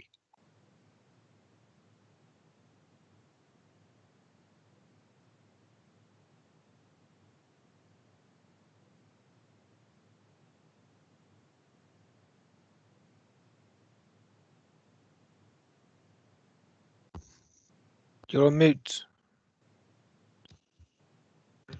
Is Councillor Iyengar wishing to speak on this one, please? Yeah, yes, Chairman, I'm here. Thank you. Please, Shall I start? Thank you. Yeah, thank you, Chairman. First of all, I obviously have the speech prepared, and I'm mindful, Chair, that my job is to keep to the written submission. If I can just give an observation at the start, obviously since the call-in was lodged for this application, and since I wrote my speech, it's notable in the previous submissions that the plans have been revised at least once in this application, perhaps based on the call-in, but I'll give my speech anyway. Thank you. I'd ask committee members to decide whether or not what's been revised subsequently is cosmetic or has addressed the concerns. But thank you, Chair. There are 16 letters of objection lodged, and to my knowledge, no resident letters of support. I'd like to raise 3 points of concern briefly. The first point is the bulk and forward projection of the new scheme is out of character for the area, contrary to PP 28. It's notable the previous application on this site in 2018, number 01119, was forced to reduce its footprint by being approved. And this, I believe, should have been the reference point for this application. Yet, as little as 2 years later, we're here with a footprint 30% larger than that scheme and with a recommendation to approve. Residents and including ward councillors are intrigued, disappointed how the perspective of the planning officers can change so much in so little time. My second point is that distances between this block and the adjacent one are reduced to levels which give the new building an overbearing presence to neighbours. At some points, the gap between the blocks is especially narrow. It impacts natural daylight to 4 flats in the adjoining block of Havenhurst, and there's an unreasonable amount of overlooking to 5 flats on at least 3 stories. Contrary, I believe, to PP27, it harms the amenity for neighbours. And the third point, finally, is that the provisions for parking and bin collection at the time I wrote this were substandard, and they were substandard for a good long period of time, but I'll abridge the remainder of what I was going to say here if genuinely the parking and bin collection have subsequently been taken care of. But I will just mention one final point about the street parking. Once again, more street parking will be relied on in this application. To give this some perspective, you may know that Chaddersley again is already a narrow and quite a unique horseshoe-shaped road where car passing is not easy. There's a 90-degree turn in the road at this site, and therefore the idea of more traffic and parking will make congestion and safety worse. The resident has already referred to the fact that St Anne's, very close by, St Anne's Hospital, is undergoing a development which will generate more car traffic, and Chaddersley Glen and other streets are the natural overflow car park. This sort of higher level perspective is what I would have expected planning to have regard to, and it seems it has been overlooked, it's been sidestepped in waving this application through. So apologies, Chairman, I've had to jump around a little bit, but genuinely I think it's because this application has been revised very rapidly in the last month since this was red carded. But I ask committee members to consider carefully whether all the issues have been dealt with, otherwise to refuse this application. Many thanks, Chairman. Thank you, Councillor Anger. So members, we will now come over to yourselves to make any comments. If you like to indicate on who is wishing to speak, that would be really helpful. Thank you. So we go first to Councillor Marion Lepedevin. Thank you, Chair. Several of the objections have referred to the forward projection of the block. Can the officer indicate on a plan exactly how much that is? Claire? Yeah, can you hear me? Because I've lost the visual. Yes. Yes. Right. Yeah. So that was what, oh, sorry, I found my cursor. I was trying to explain at the beginning of my presentation. So you can see here the rear elevation of the proposal, and then very faintly there is the projection of the balconies. Oh, yeah. That's considered the front, is it? I was assuming the other end was the front. I think they mean, no, you're right. This is the confusing thing. The front is private road, but the bit that's been extended is the rear, which, I mean, some people have referred to it as the front, but it is actually the rear, but it is probably the main elevation because you can't see this one as such because it's down a private road. Does that help at all? Well, yes, it does, but that's only a patio. The extra bit on the previously agreed plans. Is that right? Yes, so this is the patio area. And then on these, and the elevation was, the rear elevation was here. What the difference is on the previous plans, the balconies ended where the rear elevation was, but the balconies are extended where that faint dotted line is this time. So essentially the projection this time is where the balconies are. That's the additional massing. Yes, thank you. That clarifies. As I said, I was looking at the wrong end of the building. Thank you. That's me done for now. I might come back. Thank you, Councillor Pedevin. I don't appear to Oh. have anyone else wishing to speak. I do now. Who have we got? Anyone else? I can't see anyone else. Yeah.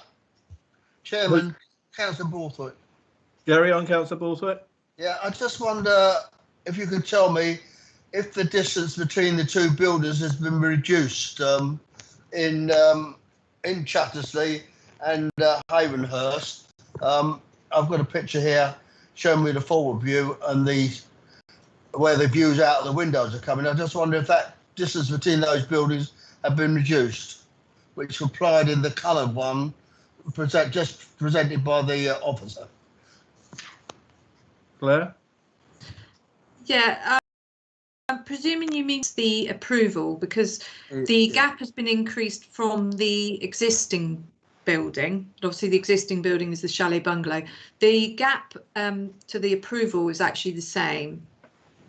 Well, pretty much similar. You can see here actually, the dotted blue line there is the approval, and then obviously there's just this bit that's additional. But other than that, it runs along a similar line. Yeah, I've got a picture here of the big building on the left, and this piece. Oh no, it's the other one. There's another picture somewhere. Yeah, that's the one I've got.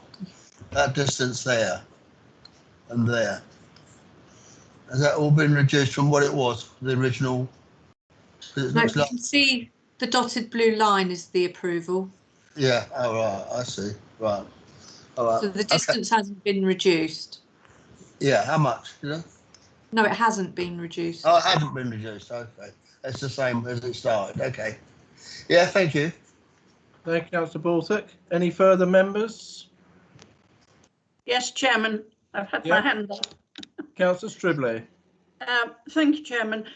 I don't see any particular reasons to refuse in planning terms, although I do understand the neighbours' concerns.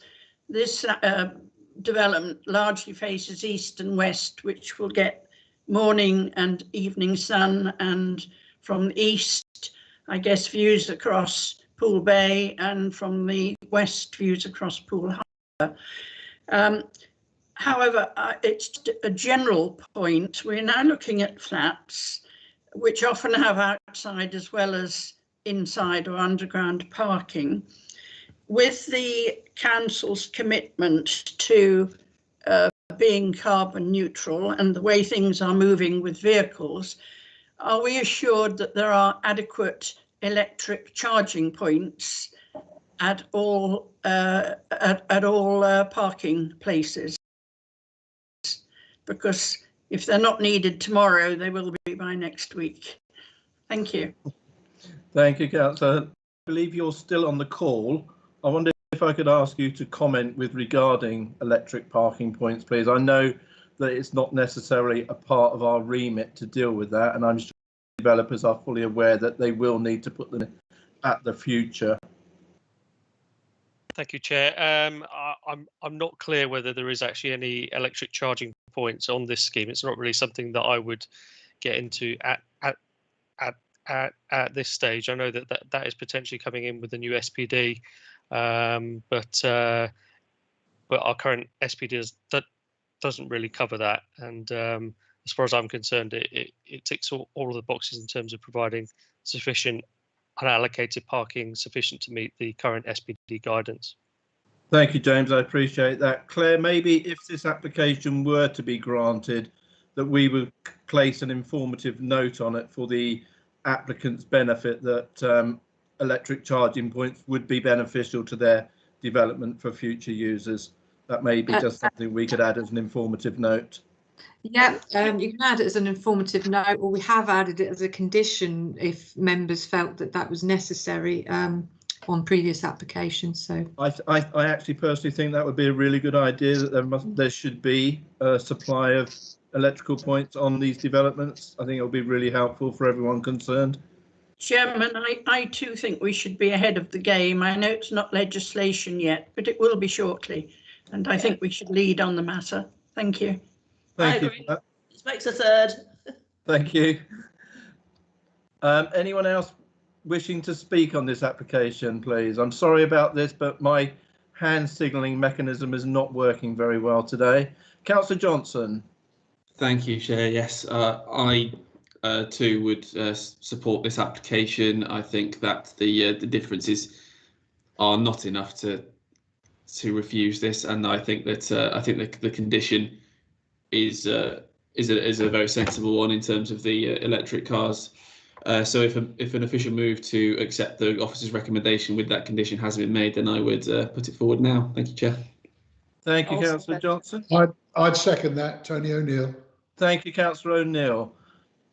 I'm sorry, but we have an interference on the screen at this moment in time. Okay, is there anyone else wishing to speak before we go to a vote on this one? Councillor O'Neill, did you wish to speak? No further, only to second. Thank you very much. In that case, we will go to a vote on this one. I too think that have been enough amendments made to satisfy everyone on this one. Councillor Iyengar was right with some of his. I think I am satisfied now that they have been amended and will be satisfactory to everyone. Therefore, again, I will go to call everyone's name in turn, and if you could answer for or against. Chairman. Yes, Mr. Gold. Oh, thank you. Just for absolute clarity, obviously it looks like you're just about to take on the move in accordance with the officer's recommendation.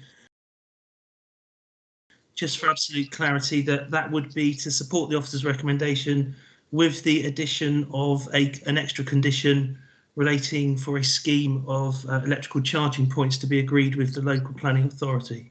Yes, please, Mr. Gould, if that was okay, we would. Thank you, Chairman. Thank you, Mr. Gould. I appreciate your help there. Okay, members, I'll call your names out again in turn. Councillor McCormack. For. Councillor Bartlett. About 10 minutes. For. Councillor Borthwick.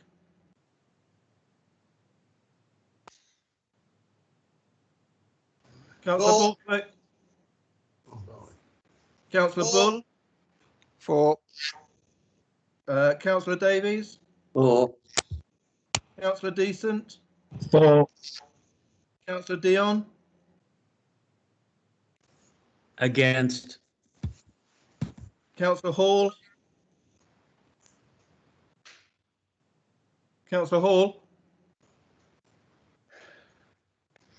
I will come back to you. Councillor Hilliard. For. Councillor Johnson. For. Councillor Lepedevin. For. Councillor O'Neill. For. And Councillor Stribley. For. And myself also for. I will come back to Councillor Hall.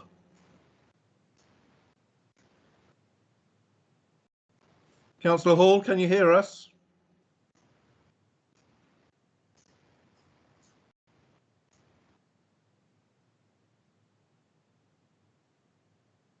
No, I cannot get an answer from Councillor Hall at this time, so we will take him as not voting at this time. Mr. Harrod, could you give us the numbers, please? Yeah, sure. Jeremy, I've got 11 votes for, 1 against, and Councillor Peter Hall not voting. Thank you very much. Therefore, that application is granted. Thank you for all taking part in that one. We will now move on to the next application, which is 6F, which is number 80, Fernside Road. And we will go over to Mr. Llewellyn to present this report. Okay, thank you, Chair. I'll just bring up the presentation for you. Thank you, Mr. Llewellyn. Chair, it's Mr. Gould here. Sorry to interrupt. Yes, Mr. Gould. Just to let you know that I think Councillor Barron has now joined the meeting, so I will confirm that with him. Thank you, Mr. Gould. Councillor Barron, are you back with us now? I am. I've been back on for the last 5 minutes, but obviously I didn't vote on the last item. Thank you for that, Councillor Barron. I appreciate it. Okay, Mr. Llewellyn, over to you. Okay, thank you, Chair. Presumably the images are now showing? No. No. Okay. No, We have nothing on screen at the moment. Okay, let me try that again.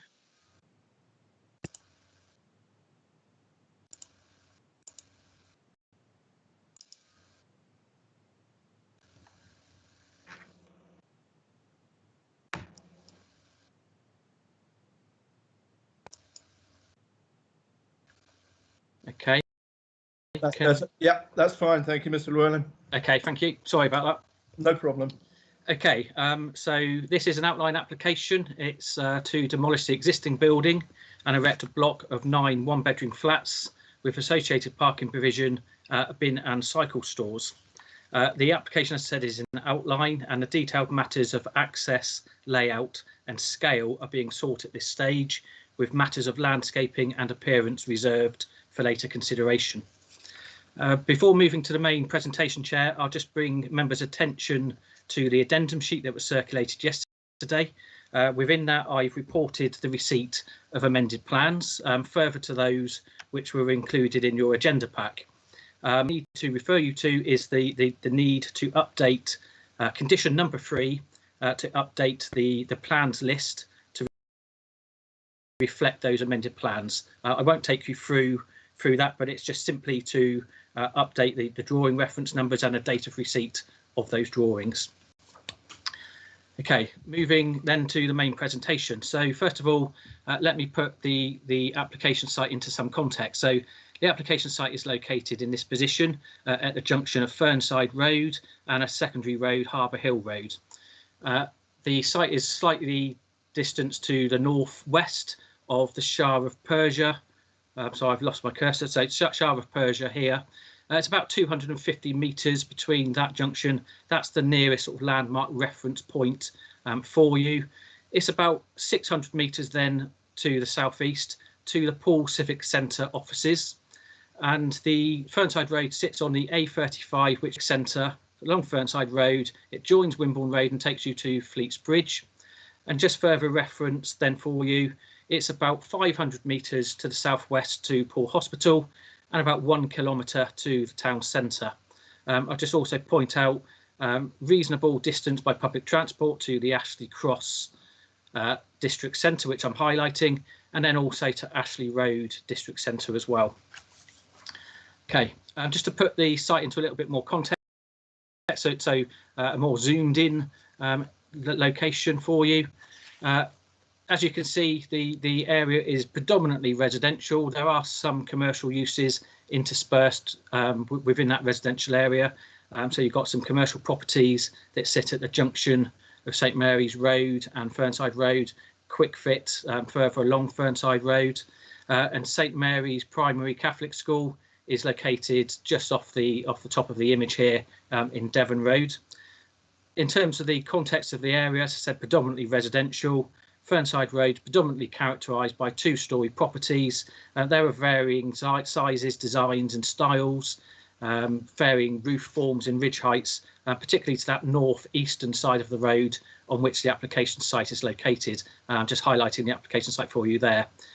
You can see on the opposite side of the road, immediately opposite the site, there's a much more uniform and regimented pattern of development, much more uniform spacing between properties, and these properties are of a more uniform appearance in terms of their design. As you can see, going back to that northeastern side of the road, pattern of development much more irregular, differences in the spacings between properties, and also differences in the building line itself.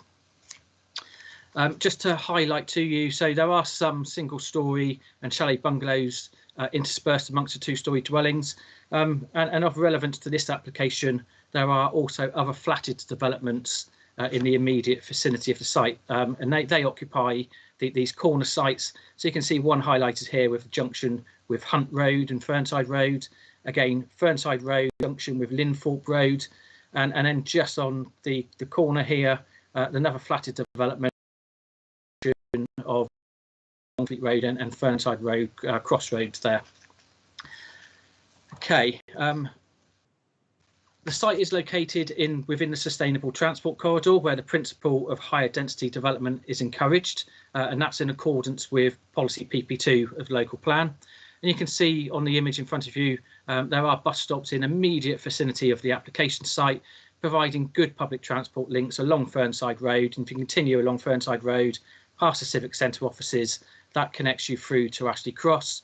You've also got public transport services running along the Ringwood Road, Longfleet Road corridor, which connect you to the Ashley Road District Centre and then also to the town centre. So a good sustainable location. As I've mentioned, the application site occupies a corner plot at the junction of Fernside Road, Harper Hill Road. I'm just outlining that to you, so that's outlined in red on the slide to your left on that image. The site is currently occupied by a two-storey property, has a residential appearance, having previously been a residential dwelling, but most recently occupied as a children's day nursery until as recently as August of this year, when the lease for that day nursery operator expired. You can see to the front of the site and to the side, the site's laid out as a garden area. That was actually used as the play area. It's artificial grass used as a play area by the children's nursery. Immediately to the rear of the property, a large car parking area used for staff car parking, but also for a drop-off and pick-up of children by parents. And then beyond that is an area of grass, and there is a garage stroke storage building within that area of the site as well. You can also see some tree coverage towards that rear end of the site, and also a couple of trees on the left-hand side of the frontage and also to the right-hand side of the frontage. They are of some amenity value but are not covered by a tree preservation order, but I will come back to that point later in the presentation. So quickly to take you through some slides, as I mentioned, you can see this is the application property. It is residential in its appearance, having been a former dwelling. These are views you can see on the location plan, the views in terms of the number of the photos from which they were taken. This is the photograph showing you on the Fernside Road elevation, and I'll just point out to members to take note of the gabled elevation of the neighbouring property at number 78, and also to just identify and highlight to members the depth of ridgeline, the depth of footprint of that neighbouring property at number 78 on the photograph top left, as I'm highlighting at the moment. And you can see that again on photograph number 2 on the bottom left, as I'm highlighting. Okay, again, just some photographs then. So this is inside the site now. Photographs 1 and 2 on the left-hand side of the image, just indicating that external play stroke garden area.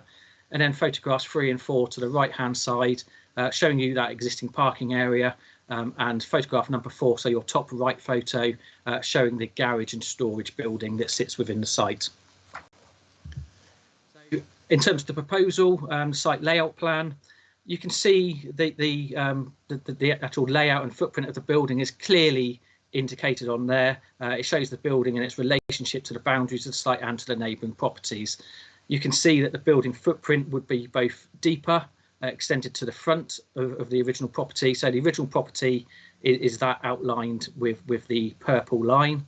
So deeper in terms of its extent, its projection to the front, and also deeper footprint to the rear, and also proposed to infill that existing gap to the side towards the boundary of number 78.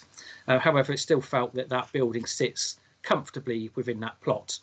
Proposal, as you can see, also includes 8 parking spaces in the area to the rear. They would be provided on an unallocated basis. And proposal also includes the provision of a cycle store that would accommodate 13 cycle parking spaces.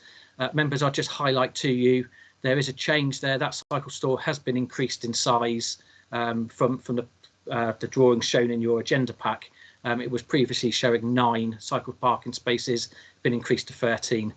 And you can also see bin storage provision then located adjacent to the boundary of number 78. So in terms of main policy issues, as I've identified, the site is located within the Sustainable Transport Corridor, and therefore the principle of higher density development is accepted in this location. As I've mentioned, the site has most recently been occupied, although currently vacant, most recently occupied as a children's day nursery, and that constitutes a community use in accordance with policy PP26 of the Poole Local Plan. The proposal would therefore result in the loss of that existing community facility, and therefore has to be assessed against that policy. PP26 effectively sets out two tests where proposals result in the loss of an existing community facility. And it states that development will only be permitted where, firstly, the proposals will provide sufficient community benefit to outweigh the loss of the existing facility, and secondly, where it can be demonstrated that A, the loss would not result in a substantial decline in the range of facilities or services for local people, or B, the facility is no longer needed and is not feasible to support its continued existence. I will address each of those points in turn, but I will take them in the reverse order to which I've just identified them. So considering firstly the issue of whether the facility is no longer needed and it's not feasible to support its continued existence. As I stated, it's clear that until recently the site has been occupied by a children's day nursery, had been operating on a viable basis with a capacity of up to 24 children. The nursery operator has also made it very clear through their representations to the application that they would wish to continue to operate from the site if they had been able to do so. It's therefore clear that it would be feasible to support the continued existence of the day nursery on the site, and as such the proposal does not satisfy subsection B of the policy. So it's therefore necessary to consider whether it satisfies subsection A, and that is whether or not the loss would result in a substantial decline in the range of facilities and services for local people. The applicant has supported the application with a report which they argue demonstrates that there would be no substantial harm to the ongoing provision of childcare in Poole. Just to quickly take you through their arguments, the report that they've submitted provides analysis of childcare provision across Poole, and it is argued that there are a substantial number of childcare providers within the area that provide adequate alternative places, so that the loss of the day nursery from the application site would not substantially reduce parental choice. In addition, they've also referred to the council's own annual childcare sufficiency reviews as evidence that there is sufficient alternative nursery accommodation. And in particular, they highlight that the reviews indicate that the number of births in the BCP Council area is projected to fall, and in particular, that the population of 3 to 4 year olds will decline by up to 6% to the year 2028. The applicant therefore contends that this will reduce the need for early years childcare provision. In addition, the applicant has also referenced, as I say, the council's childcare sufficiency reviews, and highlight that they themselves indicate that there has been adequate provision to meet the places and to meet demand over recent years. These reports state that providers in Poole have accommodated all age groups successfully, with little issue raised by parents unable to find childcare in their preferred area.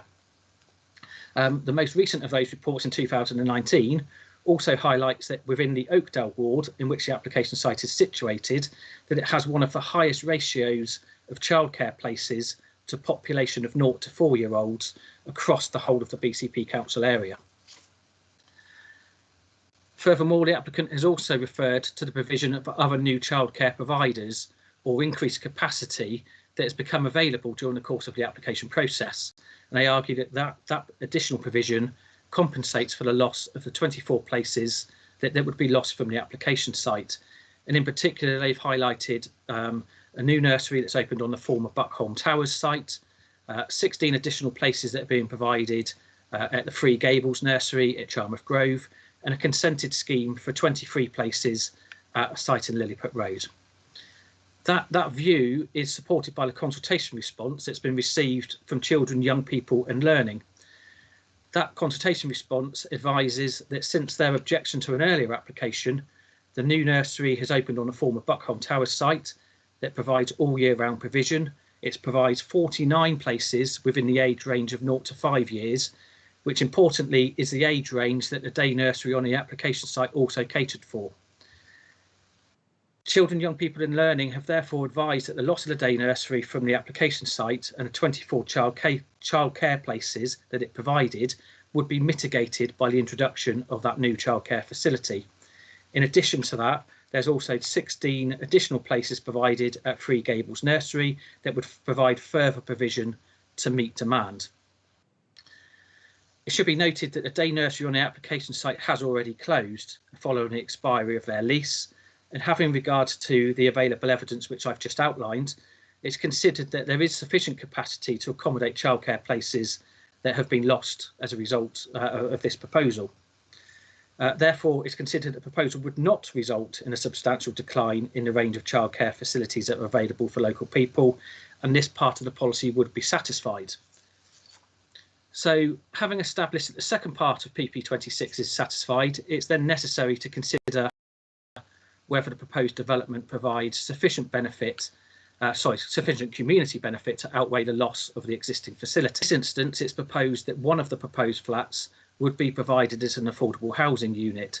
That would be in the form of a discounted market sales housing unit that would be offered for sale at a maximum of 80% of open market value, and that would continue in perpetuity.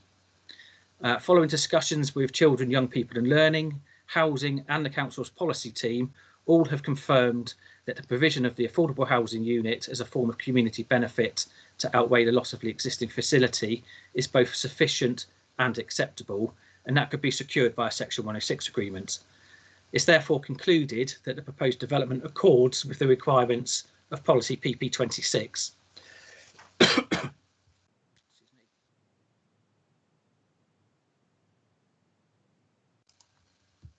Okay, so as I've mentioned, the application as I've mentioned, the application seeks approval for the detailed matters of scale and layout, but appearance is reserved for later consideration.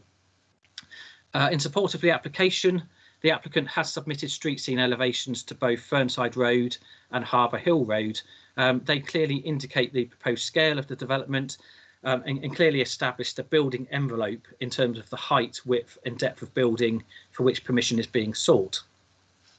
It's evident from those street scene elevations that the proposal would be of a substantially greater overall bulk, scale and massing than the existing building that currently occupies the site.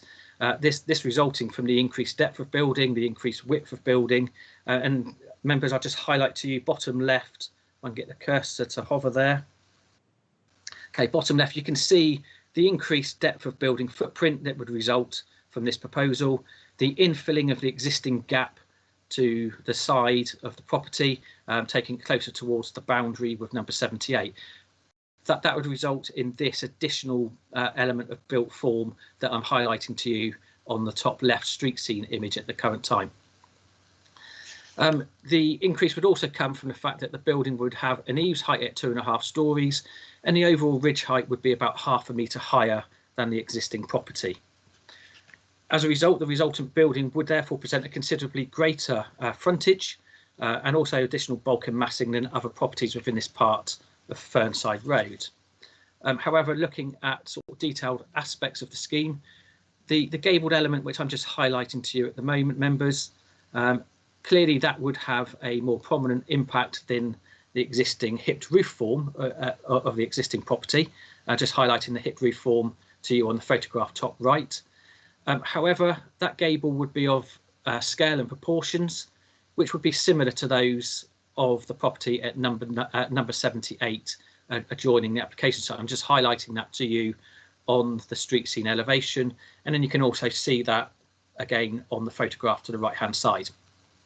So it'd be very similar scale and proportions, and also set back into the site by a similar distance to that neighbouring property and to other properties within the street scene.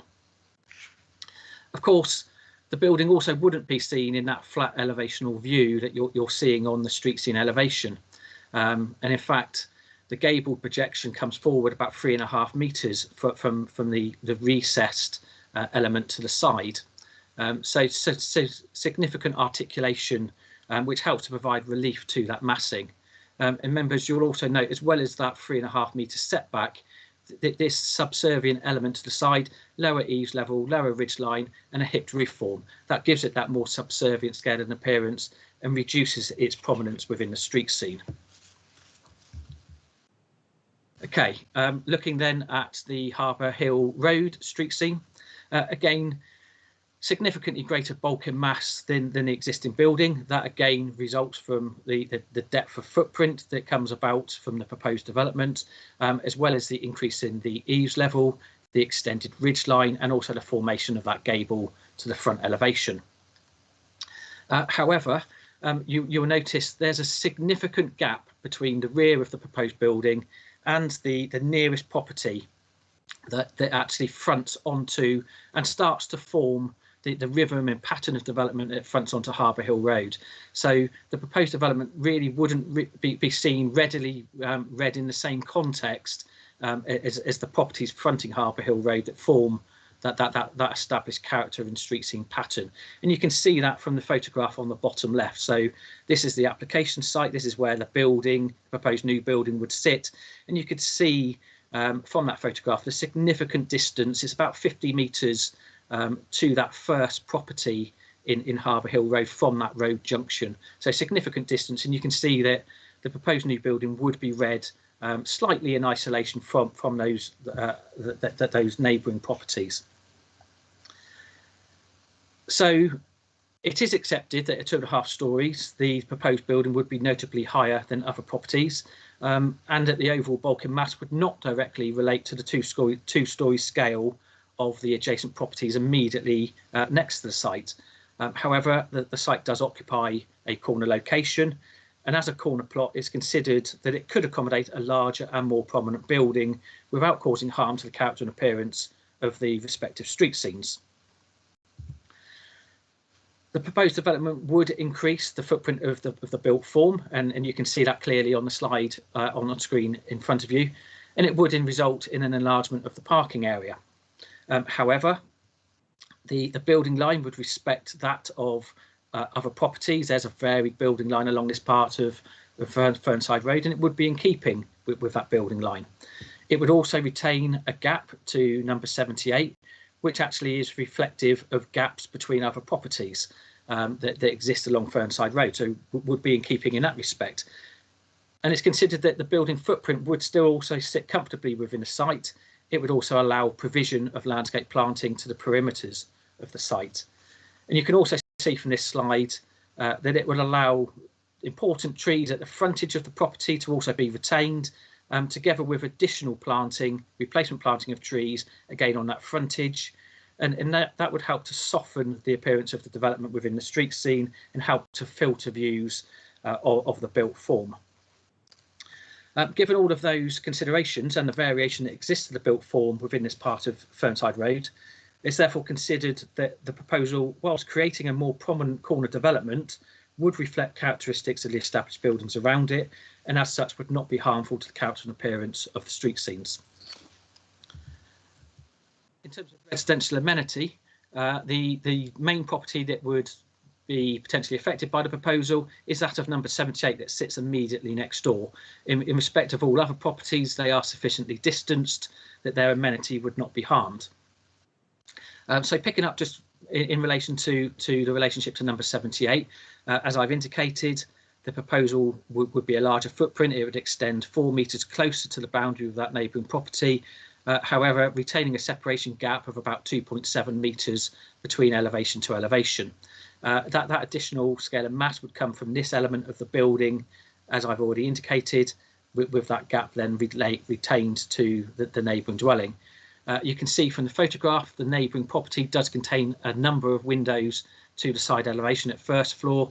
You can also pick up some windows at the ground floor level. I'm just trying to highlight and hold the cursor to indicate to you members where they would be. However, you can see that that's underneath an existing canopy. So the proposal, because of the additional bulk and mass, it would result in some additional shading and loss of light to the windows in the side elevation of that neighbour. However, that would occur towards the latter end of the afternoon and evening. And these windows, it appears, serve rooms of a secondary nature, so hallways, bathrooms, or windows which are a secondary window to the room which they serve. That's with the exception of these two windows, which would actually serve a study.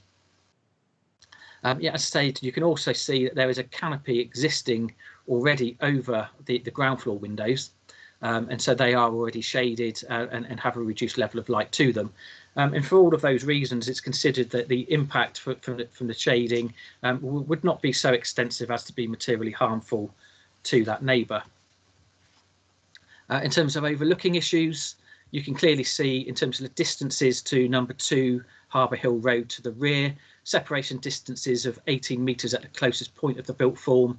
That's to a staircase, 22 metres to the closest accommodation in terms of the main primary habitable accommodation of the proposed flats. At those distances, it's not considered that there'll be any material impact in terms of the privacy of those neighbouring properties.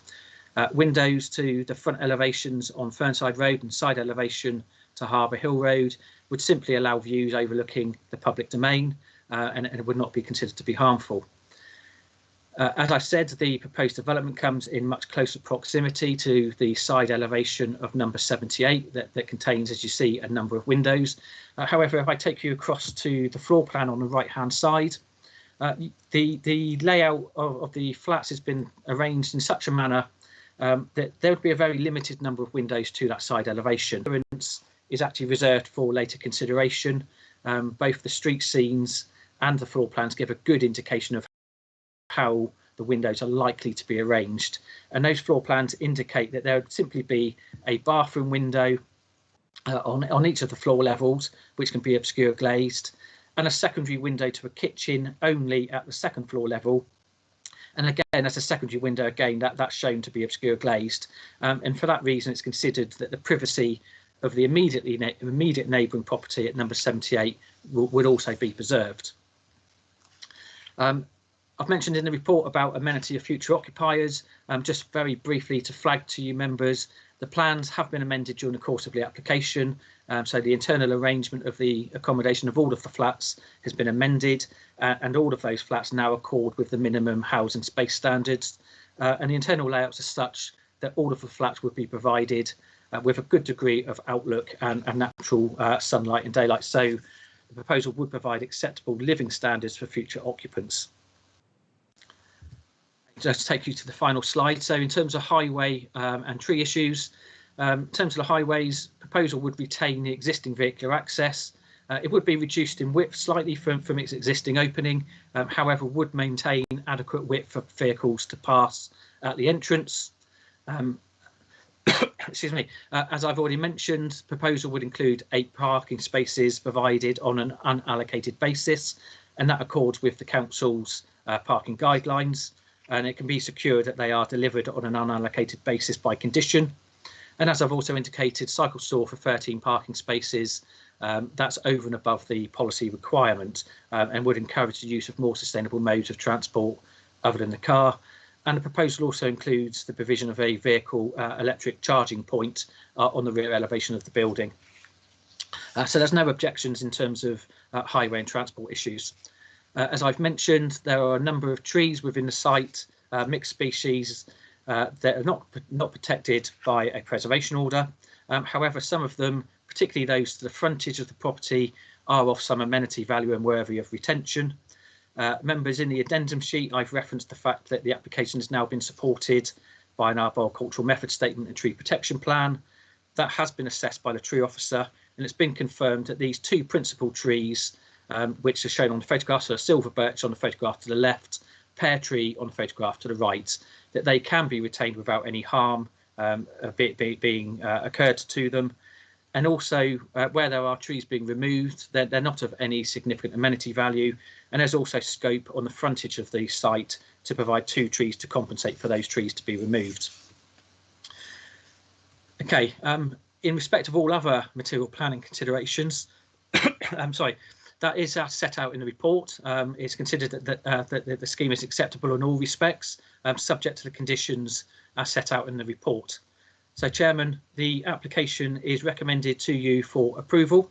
That is subject to the conditions set out in the planning report and with the amendment to the plans list at condition number 3 that I've referred to, and also the completion of a Section 106 agreement to secure the provision of an affordable housing unit as public benefit to outweigh the loss of the existing community facility and the necessary SAMS contributions to offset the recreational impact of the proposed development on Dorset Heathlands and Poole Harbour.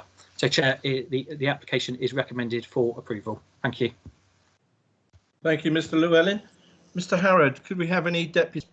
Yes, thank you, Chair. If I may, just before I go on to that, I just need to make a correction to the voting figure that I get provided on the previous item for 7 Chaddesley Glen. Yes. I reported that there were 11 votes for. I'm afraid I actually missed one out. My abacus is clearly not working, so there are actually 12 votes for, not 11. So we ended up with a total of 13 votes, with 2 not voting in total. So my apologies to committee members, officers, and indeed members of the public. Not a problem, Mr. Harrod. We will arrange for you to take some more school lessons in the near future. So moving on to the matter at hand, in terms of representations, I have received 2 representations in objection, so I shall start off with them. The first of which is from Joanna Jack, who is a local resident, who writes, I would like to object to the application. I objected previously whilst my son was attending the nursery at this location and still feel strongly that this application is of no benefit to the local community. The building itself provided a wonderful home environment for the children in attendance, and this has regrettably been lost. The outside space is large, as you'd expect on a corner plot. I would like, ideally, for either another nursery environment to be possible, or failing that, for the change of use back to domestic dwelling in its current state. I'm also passionate about the environment, and I don't see the benefit of knocking down the existing building for this purpose. Moving on to the next objection. This is from Sabrina Drew, who is the director of Little Beans Nursery, and she writes, PP 26 was intended to protect this type of community facility. It cannot be right that a thriving operational facility is lost to the local community. Despite Little Beans being forced to close at the end of August, and despite COVID-19 issues, demand for good quality childcare spaces continues. We have a waiting list and cannot accommodate everyone at our sister site at Garland Road. We've been looking for over 2 years for a suitable alternative site to be able to continue this provision, but so far we have been unsuccessful. We feel that there are sufficient other suitable residential or long-term empty community premises that they could develop on and are even being considered in planning now. There are a significant number of housing developments in the pipeline in Poole which are addressing a need for new housing. If residential use for this facility is refused, the decision will have little impact on the residential sufficiency in the locality because the pipeline is there to serve this. However, the loss of this childcare facility will have a detrimental and wide-reaching impact on the community and the childcare industry for the future and sets a precedent for other operational community facilities. The choice of alternative premises for us to operate from is extremely limited. The policy needs to be changed to protect viable businesses. We put an offer in to buy the freehold of 80 Fernside Road above market value. However, the developers paid more and our offer still stands currently. Childcare sufficiency. Sufficiency is a picture of that very moment in time. Hence why the first sufficiency report needed childcare in the Oakdale ward, and the second sufficiency report stated that there was no additional demand. This picture is always changing. It also does not reflect the 2-year-olds and under 2-year-olds. It only reflects the proportion of 2, 3 and 4-year-old funding. This also does not consider baby booms or the need to get parents back to work after their maternity leave. There is a huge demand for baby spaces under 2s, and we are seeing this in our day-to-day operation. Demand is evident by our waiting list and the number of parent inquiries we receive daily. If you look again at sufficiency now in Poole, you'll see a different picture again. We urge the BCP Council Planning Committee to support us are parents and local families and refuse this application to protect its facility for ongoing community use. If you approve this application, you are setting a precedent for the future of Poole. Do not let a much needed community place be changed for flats. Okay, and moving on to those in support. The first one is from Mr. Matt Annan of Pure Town Planning, and he writes, "Good afternoon, members. Having reviewed the comments received on this application, I wish to address these whilst outlining why we feel planning should be granted in line with the officer's recommendation. Firstly, the principle. This scheme seeks to revert back to the historic residential use of the site, and this is in keeping with the surrounding context. Planning PP2 of the policy PP2 of the Poole local plan sets out the locations considered suitable for residential development. The majority of development will be directed to the most accessible locations, which includes locations within sustainable transport corridors. This site falls within a sustainable transport corridor, and as such, the principle of additional residential development on this site is therefore acceptable. Secondly, loss of community facilities. The premises are now vacant due to the closure of the children's nursery following expiry of their lease. Under the new use classes order, which came into effect in September, the owners can change the use of the building to a shop, financial or professional services office as an estate agency or even a restaurant, i.e. a non-community use without the need for planning permission. This fallback position is a material planning consideration for decision makers. I note comments about the loss of the community facility itself. Your council's own Children, Young People and Learning Department do not have any objection to the proposal. As confirmed in the report, the introduction of a new all-year-round day nursery in the vicinity of the application site, as well as an increase in the capacity at other nearby nurseries, has meant that the council will be able to fulfil its statutory responsibility to provide sufficient early years and childcare places to residents.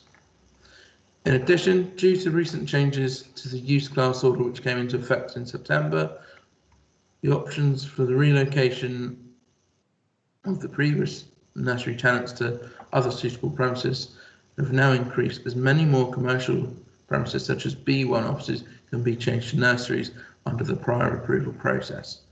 Thirdly, character and appearance of the area. The site is located within an established residential area where the principle of residential development is accepted. Within 250 metres of the site, there is Fernside Court, Linthorpe House, and a block of 11 flats at Meridians opposite the Shah of Persia pub.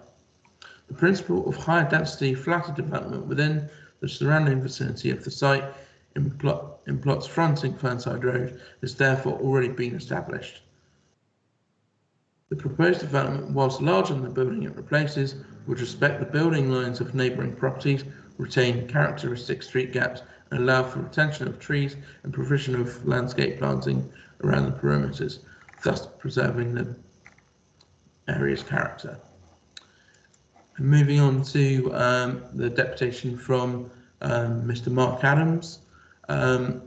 He writes, "Good afternoon, members. Following on from Pure Town Planning's deputation, residential amenity.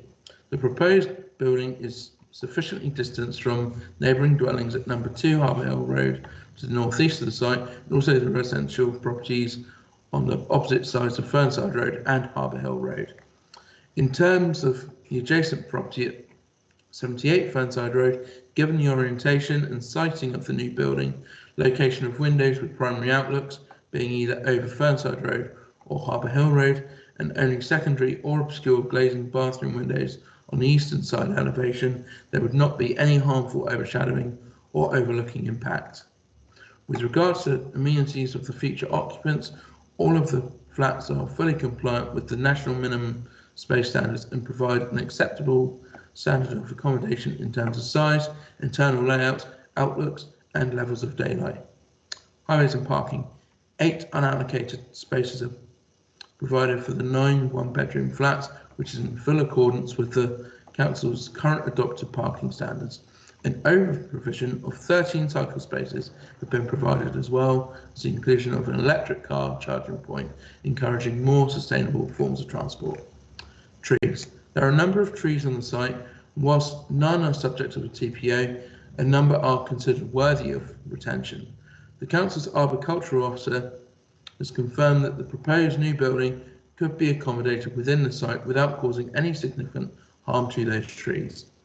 In addition, as shown in the updated plan, the 2 existing trees at the front of the site are to be retained, and the applicants are proposing 2 further semi-mature silver birch trees at the front of the site. Lastly, a feature of historical and cultural interest. Members will note from the report that there is an existing ceramic ship attached to an internal wall, which may or may not be significant. We as applicants are happy to ensure its safe removal and either its reattachment to the new building or safe storage as per condition number 20 of the report.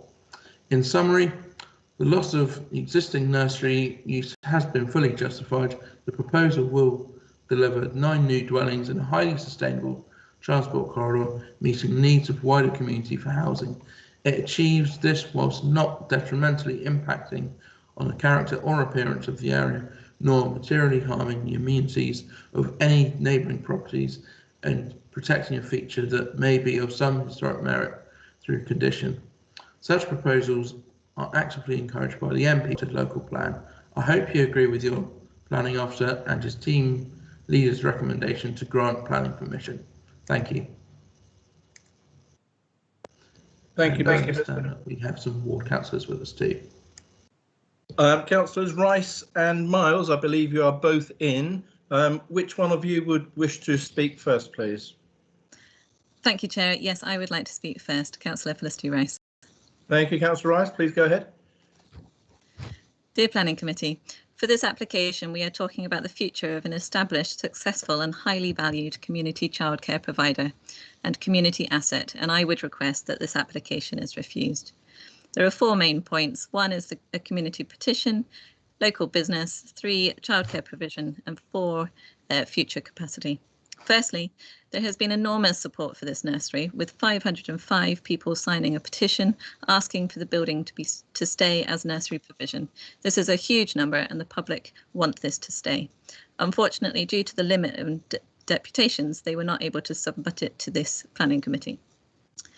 The nursery based at this property has been a thriving childcare facility for 6 years, with 88 families on the roll up until August this year. It employed 11 full-time members of staff. To clarify, Little Beans Fernside had a clause in their lease to be given first refusal to purchase the site if it ever came up for sale. It is a successful nursery, so they were able to give an above-market offer. However, developers got involved and gave an inflated price, whilst making this planning application in order to change it to 9 one-bedroom flats. Because of this, Little Beans Fernside have been looking for an alternative site for 2 years now, and there is nothing available. This has even included talking to local schools about building within their land, but there is nothing around. By the way, their offer to purchase the site still stands. They have a slightly larger sister site at Garland Road, which employs 23 full-time members of staff and takes 170 children. Because Little Beans needed to do something as the lease came to an end, they have had to relocate what they can onto their sister site. However, this means that they are now unable to help 90 families. They are employing 10 less members of staff, and they are completely oversubscribed and have a waiting list every day for those that wish to increase their hours because of work commitments, particularly relevant since they are next to the hospital and the key workers during this COVID crisis, and also for siblings and new families. The childcare sufficiency assessment is interesting in that it seems to fluctuate significantly. I'm sorry, there's just some sound. One moment.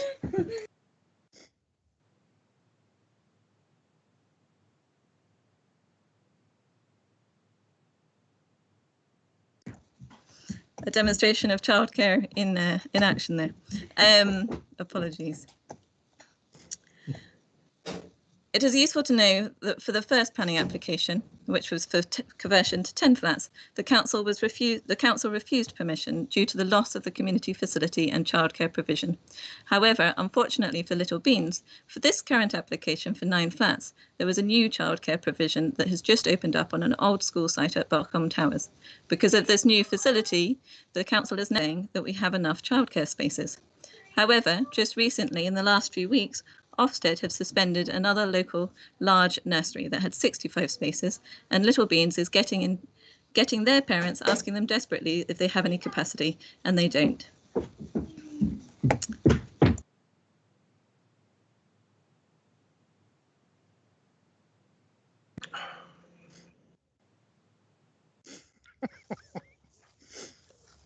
Apologise for this, members of the public, for what you're seeing at this moment in time. Dearie me, I'm so sorry. I keep forgetting the video's on. The children have just arrived back from school, but I'm asking them to stay outside. Right.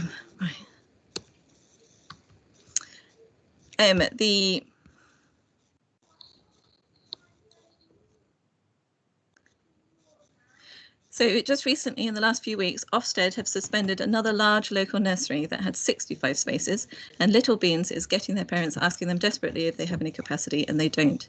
The officer also mentioned space in Lilliput Road School had 23 spaces. However, it is not providing childcare at present, and due to covenants on the land, it is unable to be used as a childcare business. These comments and changes demonstrate that childcare sufficiency can change suddenly and dramatically, and we need to help protect these community nurseries that are trying so hard to stay open and thrive. It's also important to know that parents need choice, and there are not many nurseries around. Some early year providers only cover term time or school hours, and this particular nursery is useful for parents that need working hours till 6 p.m. or cover the summer holidays. And I'm not sure this is covered adequately in the sufficiency report. There's also been huge changes with COVID since the sufficiency report was done 1 year ago, and we have to bear in mind childminders that were previously using their own homes now thinking about retirement, because it is a completely different matter taking children into your own home with the COVID-19 risk. There is no provision within this report to allow for predicted increase in children in the area with a planned increase in house building, which seems absolutely crazy when talking about good town planning. We are planning for more and more homes in increasingly dense urban areas, and we need more childcare, or at the very least, protect the childcare provision that we already have. Planning requires that when community facilities are lost, they should be replaced with something equivalent. In this situation, there is a proposal that one affordable flat is the same as a childcare facility caring for 88 children and providing 11 full-time jobs. I question this. To put it into perspective, I cannot imagine 500 members of the public signing a petition to save one affordable flat if it was the other way around. Thank you for letting me finish. I will hand over to Councillor Pete Miles. Yeah, afternoon. Thank you, Chair. Thank you, Felicity. I can't really say much more than Felicity has there, really, but I just think whether this housing fits on the plot is irrelevant. Morally, it's wrong, and we've had a really good, excellent business there, thriving. I personally went and looked at it myself, and I was overwhelmed. Actually, I've seen a few childcare facilities, and I was really overwhelmed. The sort of safe and the fun nature of the whole place, and I think it's an absolute disgrace, almost obscene to lose it, really. And someone's saying that the Buckhome can take the places. I don't think it is. Buckhome is a feeder really for private and for Baden-Powell and for Lilliput, whereas the Little Beans and Fernside is supplying good childcare for the Oakdale area and sort of feeders to St Mary's and Oakdale Middle. So it really is, I think it really is a pretty nasty thing. We've had a really good business there. And it is just, all I can really see is utter greed. They want to buy the building. They're not allowed because they're being outbid. And I just ask you not to grant it. Thanks a lot. Thank you, Councillor Miles. I will go back to Mr. Llewellyn now. Mr. Llewellyn, is there anything that you've heard in any of the deputations that you would like to come back on? Okay, yeah, thank you, Chair. Just in terms of couple of comments regarding the deputations from the councillors. So picking up on Councillor Rice, first of all, she's mentioned about 23 places at Lilliput Road, that childcare provision is not currently being provided. That has actually been acknowledged in the report. And in fact, we've acknowledged that that site has been marketed for some considerable time, and childcare provision or provider has not come forward on that site. However, that site wasn't actually included in the consultation response from Children, Young People and Learning. So they had actually only considered the additional provision at Buckholm Towers and also the 16 extra places at Charmouth Grove. So those 23 places weren't actually forming part of their assessment and part of their conclusion that the scheme was acceptable.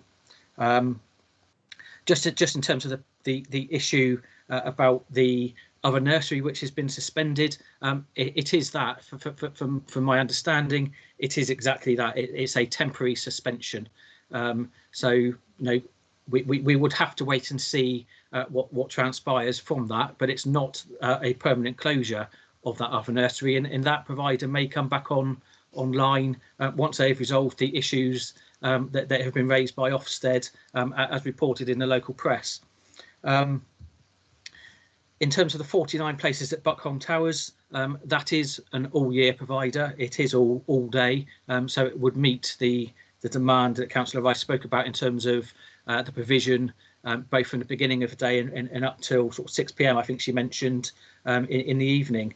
And the final point that she mentioned was about affordable housing not being equal provision. Again, the report does actually address that particular point. It is acknowledged that it's not a direct replacement of a community facility as a day nursery. However, we did have discussions with education as to whether or not the replacement, the public benefit, could be in the form of some education provision, and the answer would not actually enable that to be delivered. So I believe that's been addressed in the officer report. Okay, thank you. Thank you, Mr. Llewellyn. Councillor Stribley, you are first to have your hand raised.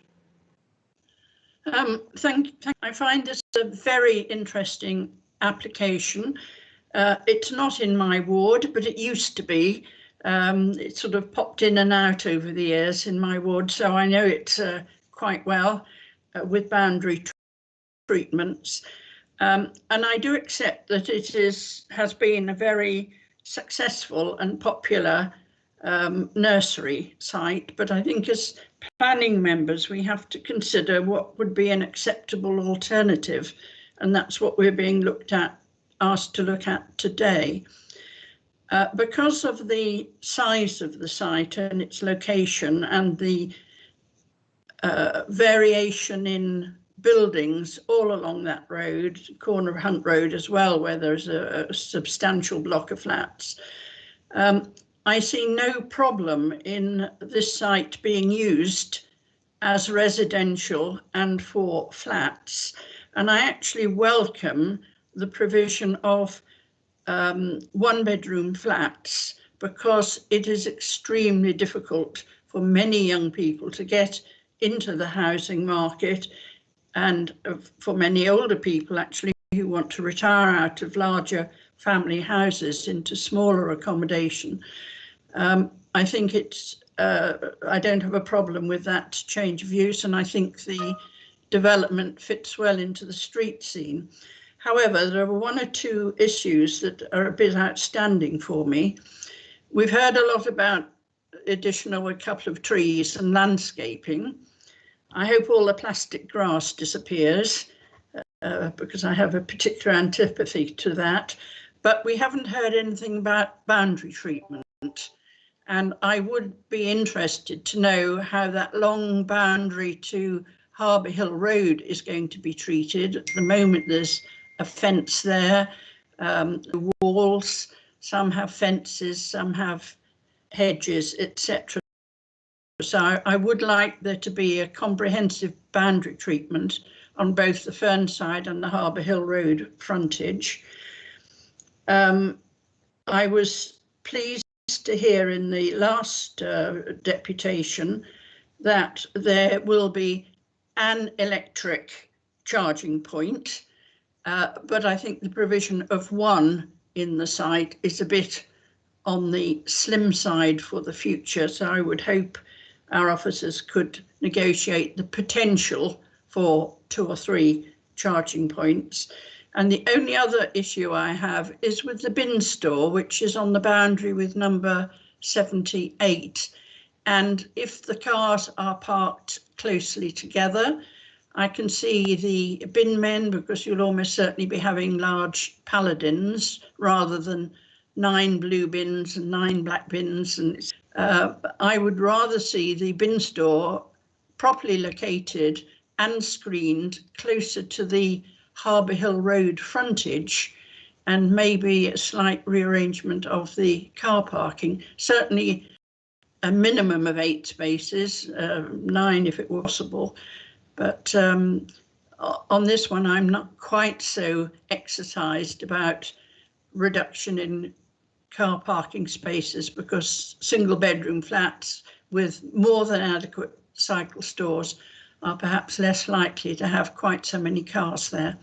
On the whole, I think it's a very good application, and I think it's an extremely good alternative use. So there is certainly a big demand for single bedroom flats, 1 bedroom flats. Thank you, Chairman. Thank you, Councillor. Mr Llewellyn, was there anything you wish to respond? I'd only just quickly highlight that landscaping, of course, is a reserved matter for later consideration. So in terms of the boundary treatments, we don't have that detail in front of us at the moment. However, the expectation would be along the Fernside Road elevation or frontage and turning the corner into Harper Hill Road. I would expect there to be a requirement for a high boundary screen in order to preserve privacy to that garden area. In terms of the bin store, it would be difficult to locate that closer to the Harper Hill frontage. In fact, it was previously up against that boundary, albeit that it would have been accessed from Harper Hill Road, and we've actually sought to amend the scheme to pull it away from that boundary because of the visual impact that it would have had, facilitate the actual parking arrangement within the site. It is in a location which is easily accessible to the residents, and is also within an acceptable distance for collection. Councillor Stribley, are you happy with those responses? Well, almost, Chairman. If I could come back, exactly the same about boundary treatment was said on the flats which were developed on the Ringwood Road, Fernside Road corner opposite the Shire of Persia, which actually ended up with no proper boundary treatment. And in the years that it's been there, the frontage has been a mess and will continue to be a mess. So I do hope there is proper fencing or walling or whatever is determined along those 2 frontages. Thank you, Chairman.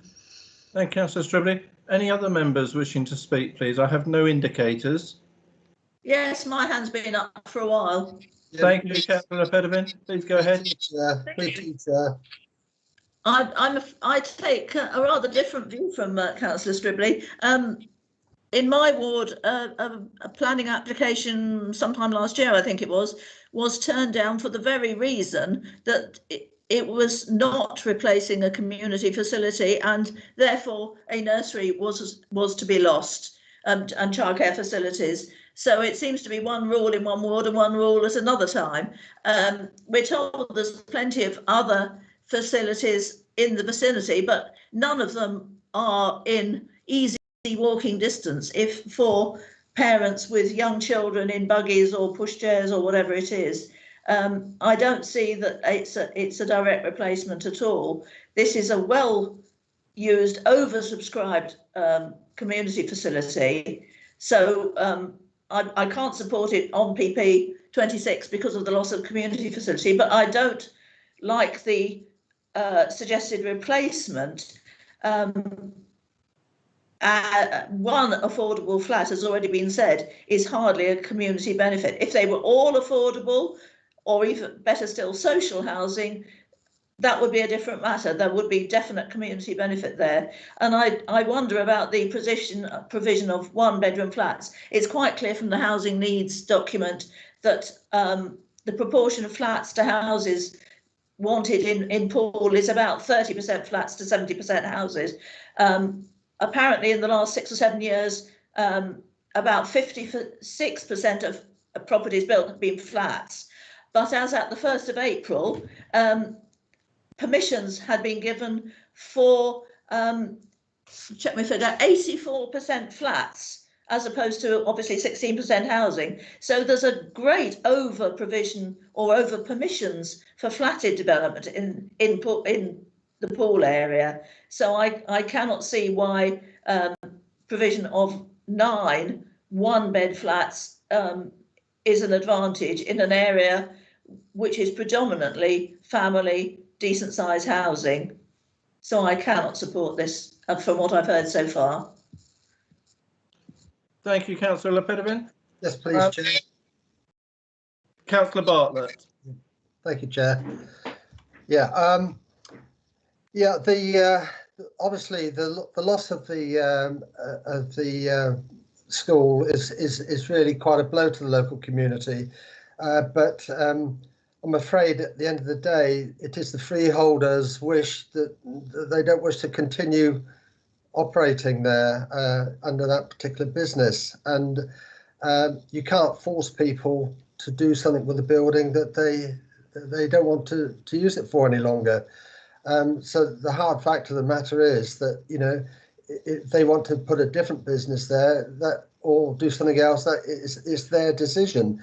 But of course, the loss of the play school does mean that some recompense has to be made, and I see that it's been included in the Section 106 agreement with this provision of one affordable flat. Now, I have a real issue with that because I'm not sure that a discounted sales unit does actually qualify as affordable housing, or indeed whether it can be enforced in perpetuity, as it's suggested in the details of the Section 106 agreement. So I've got a real concern that, you know, is it an affordable unit? I don't think it is. I don't think it fits under the definition of an affordable housing unit. I think I'm just trying to get my head around it. I think generally, in terms of the proposal that's been, the development itself as proposed, I have no objections to it at all. I agree with Councillor Stribley on all the issues she's raised about that. So I think we just have to take the application based on what's before us, and I think it's an acceptable development. I can't see any material planning reasons for refusing it. And just one last point, if the owner wants to use something, as we've heard, the changes of use legislation now relaxed to the point that the freeholder can more or less change this into another type of development almost at will. So, you know, I think we just have to concentrate on the fact that they wish to go ahead with a housing, a residential development here, and just deal with it as it is. Thank you, Chair. Thank you, Councillor Bartlett. Councillor Hall. Thank you, Chairman. I've listened to the debate, and to my opinion, the officers got it right, and I propose that it's granted as the officer's recommendation. Thank you, Councillor Hall. Councillor Hilliard. Thank you, Chairman. Yes, I'd second that recommendation. I think the report clearly questions the policy PP26, that it is losing a viable nursery, but balanced against that, we've got our own council department on provision saying there are alternative provision, and by my reckoning, the old schoolhouse is within probably a mile of the site, so that would seem appropriate. But I think the grounds for going against the officer's recommendation, when our own data says there is alternative childcare around, whilst regrettable, I would second the proposal. Thanks. Thank you, Councillor Hilliard. Councillor Toby Johnson. Thank you, Chair. Yes, no, Councillor Hilliard and Councillor Hall have beaten me to that one. I think that I certainly do not particularly want to see the nursery leave, but I believe it's almost a moot point, given I believe the officer said that the lease has already expired and it no longer is allowed to be a nursery on that point until a new lease is agreed. So at this point, we have already lost it. Please do, if the officer would please correct me if I'm wrong on that point, on my understanding of that. But I think that on planning grounds, we have no reason to deny this application, and therefore I will be supporting it. Thank you, Chair. Thank you, Councillor Johnson. I'll go to Councillor Barron next, please. Thank you, Chair. Yeah, I have an issue with the community. You've gone on to mute, Councillor Barron. Yeah, sorry. No problem. Yeah, I've got an issue with the community loss actually. Could the officer confirm how the affordable flat would be valued, please? Mr. Llewellyn? Okay, in terms of that, so the applicant, as part of the application process, has been asked to actually collate some evidence regarding the valuation. So they've done that from estate agents actually marketing that value. That information has been presented to us and shared with our housing officers.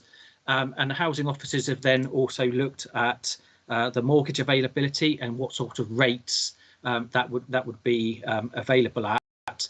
That actually then allows you to calculate the value that somebody on an average wage for Poole would afford, and then the property is discounted by the difference between those two figures. And on that basis, the housing officer has advised that they feel that the amount that the developer would need to discount the property by, and in fact the developer has also confirmed this, that is an acceptable level to them. Okay, thank you.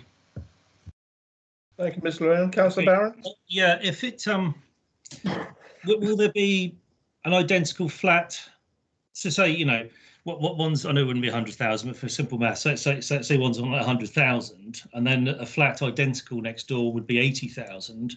I'd be sort of a bit reassured if that was the condition, that they're you know, the discounted flat did have an identical flat. So basically, what I was sort of concerned about, that it would be a quirky little flat. That I'm not suggesting, you know, these particular developers would do this, but you know, there are developers that perhaps could do this going forward, that they could simply get a friend to overvalue a property and then take 20% off, and then sort of, hey presto, they actually end up with a market value. And if it's a quirky little flat that's different to other ones in the block, it'd be very hard to argue against that. So could it be possible that, well, do we know which flat is earmarked to be discounted, or whether is there an identical flat to that? Mr. Llewellyn? Okay, thank you, Chair.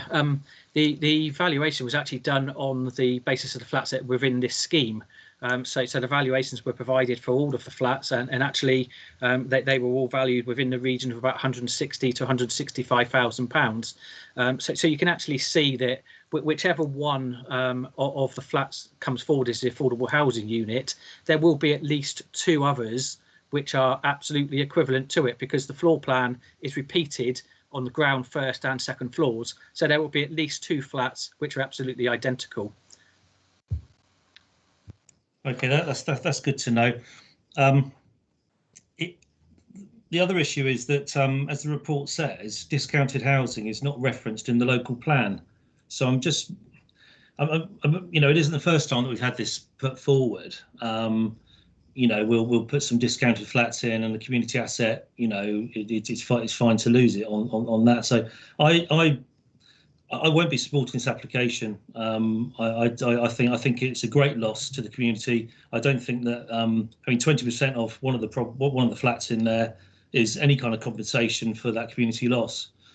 So I will not be supporting this application. Thank you, Chair. Thank you, Councillor Barron. Mr. Llewellyn, did you wish to come back? Yes, please, Councillor. Please do. Sorry, Chair. No I just wanted to come back on the, well, to points now been raised by both Councillor Barron and previously Councillor Bartlett, and that is the concern that discounted market sales housing, whether or not that constitutes affordable housing. I can give members assurance that it absolutely does. It is within the definition of the government's affordable housing as set out in the NPPF. and it is a form of affordable housing which the local authority has previously secured, and for that to be secured in perpetuity. So it's certainly most definitely affordable housing, and we can secure it in perpetuity. Okay, thank you. Thank you for that clarification, Mr. Llewellyn. So at this moment in time, I have no further members wishing to speak as far as I'm aware. Please indicate now if you do. If not, we will go to the vote. We have a move to grant by Councillor Hall and seconded by Councillor Hilliard. I will again call names as we go through the list. Just for transparency reason, I will inform everybody now, including members of the public, that Councillor meeting before this or during this application, so will not be taking part in any voting on this one. So I will call names. Councillor McCormack. For. Councillor Barron. Against. Councillor Bartlett. For. Councillor Borthwick. For. Councillor Davies. For. Councillor Decent. For. Councillor Dion. Against. Councillor Hall. For. Councillor Hilliard. For. Councillor Johnson. For. Councillor Marion Lepedevin. Against. Councillor O'Neill. Against. And Councillor Anne Stribley. For. And myself also for. I think the benefits of this will outweigh the negative, although I must admit that I too am extremely disappointed that we are losing a childcare facility in the area. I fully understand that we have had the figures from all departments relating to this, and we will go along with those figures, and I'm sure that somewhere else will open up in the near coming future. Mr. Harrod, could I have the numbers for that one, please?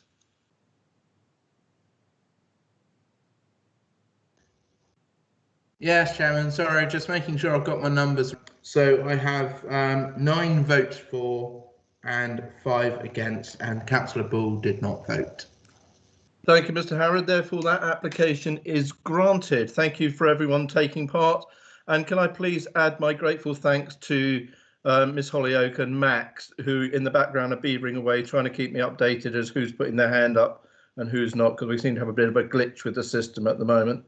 We will now move on to the final application this afternoon, which Chair, is... Yes, Councillor Stribley. You've done it again. Councillor Pedevin. I didn't know Anne and I sounded so much alike. Sorry, Mary. Sorry? No, carry on. I was going to say, could we have a brief comfort break, please? By all means, I'll give a quick 5-minute comfort break to everyone. Thank you very much. Thank you, everyone.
Okay, welcome back.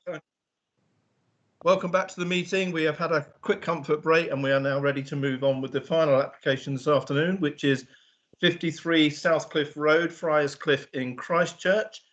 And again, I will ask for, who are we asking for? Mr. Hodges, I believe you are going to present this one for us.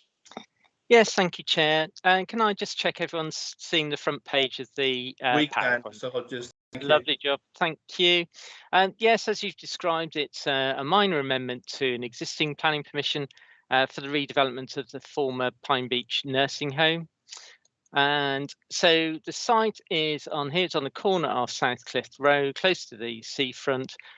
For bearings, just on the bottom left, it's the Avon Run Road car park, and top right, Steamer Point Woodland, and beyond that, Highcliffe Castle. The original nursing home on the site has now been demolished, but this shows a slightly unusual relationship that it had with its surrounding neighbours, wrapping itself around this property on the front, number 55, where there was a number, as you'll see from the photos later on, a number of windows looking directly into the garden of this property. The red line shows a slightly unusual site, as I say, wrapping round, obviously incorporated a couple of original residential sites into one site overall. As is described, the application is a minor amendment for an existing consent. So there is a permission already in place for the redevelopment of the site, and that has been commenced with the demolition of the buildings on the site. So the current proposal, and I think this is the elevation that I take you to next, are going to be the key ones for assessing this application. So just to see what you hear, the white building is the proposed floor plan. The green dot that you can see is the approved plan. So the key differences here are this little element and yellow just here and a bit extra on here. This arises because of a need to just redesign this basement parking area. And just for clarity, the red line is the scheme that was dismissed by the inspector for its impact on the character and appearance of the area. This is just taking out that detail, so it's a little easier to see. So we have the blue footprint, which is now what's proposed, the red footprint, which was dismissed at appeal, and the green footprint being the approved. And you'll see the limited differences, particularly over most of the building, between the approved and the currently proposed. How that works out in terms of looking at the elevation, the green dotted line you can see on the elevation at the top is looking at this scheme of very, very similar scale, bulk and mass, Chairman. And then how that translates to the side. So again, you can see the green line here, the differences between the approved and currently proposed, with the new windows and openings indicated as detailed in the report. This is the south elevation. This is the one facing closest to the sea. This white element is actually set back into the site. You would never read this elevation as such. What you would see is the right-hand side of the building with the green line, showing the differences between the approved and proposed. And this is on the in fact, southwest side, facing number 55, and this just highlights these new windows which are referred to in the report, which serves a variety of secondary spaces, being en suites and corridors and lobbies within the building. So this is how the building would look in the street scene. Moving on to the floor plan. So the main changes are around this entrance in here and the layout of the basement car park. Just a slight difference in the footprint here, where the building's been cut back to provide that revised just on the top right here. The upper floors are unchanged in terms of layout, just these additional windows on the left-hand side indicated. And again, this is just a comparison between existing and proposed. Just taking you to some photos. The top left is looking down towards the sea with the original buildings on the right-hand side. Top right is looking back up from the sea. The building on the right being the original nursing home that's now demolished. A close-up of that bottom left. And then bottom right, the original Pine Beach and its proximity proximity to number 51. Just these photos show some of how close the original Pine Beach nursing home was to some of these neighbours. So on the top left, these are the original building with a number of windows at first floor level looking into neighbouring properties. And on the bottom two photos, these show a balcony at number 51, which is a property immediately to the north, and its proximity to the original building and also the proposed block of flats. These side elevation at number 51 at the top left, top right show taken from the garden of 51 and shows the proximity of the original building.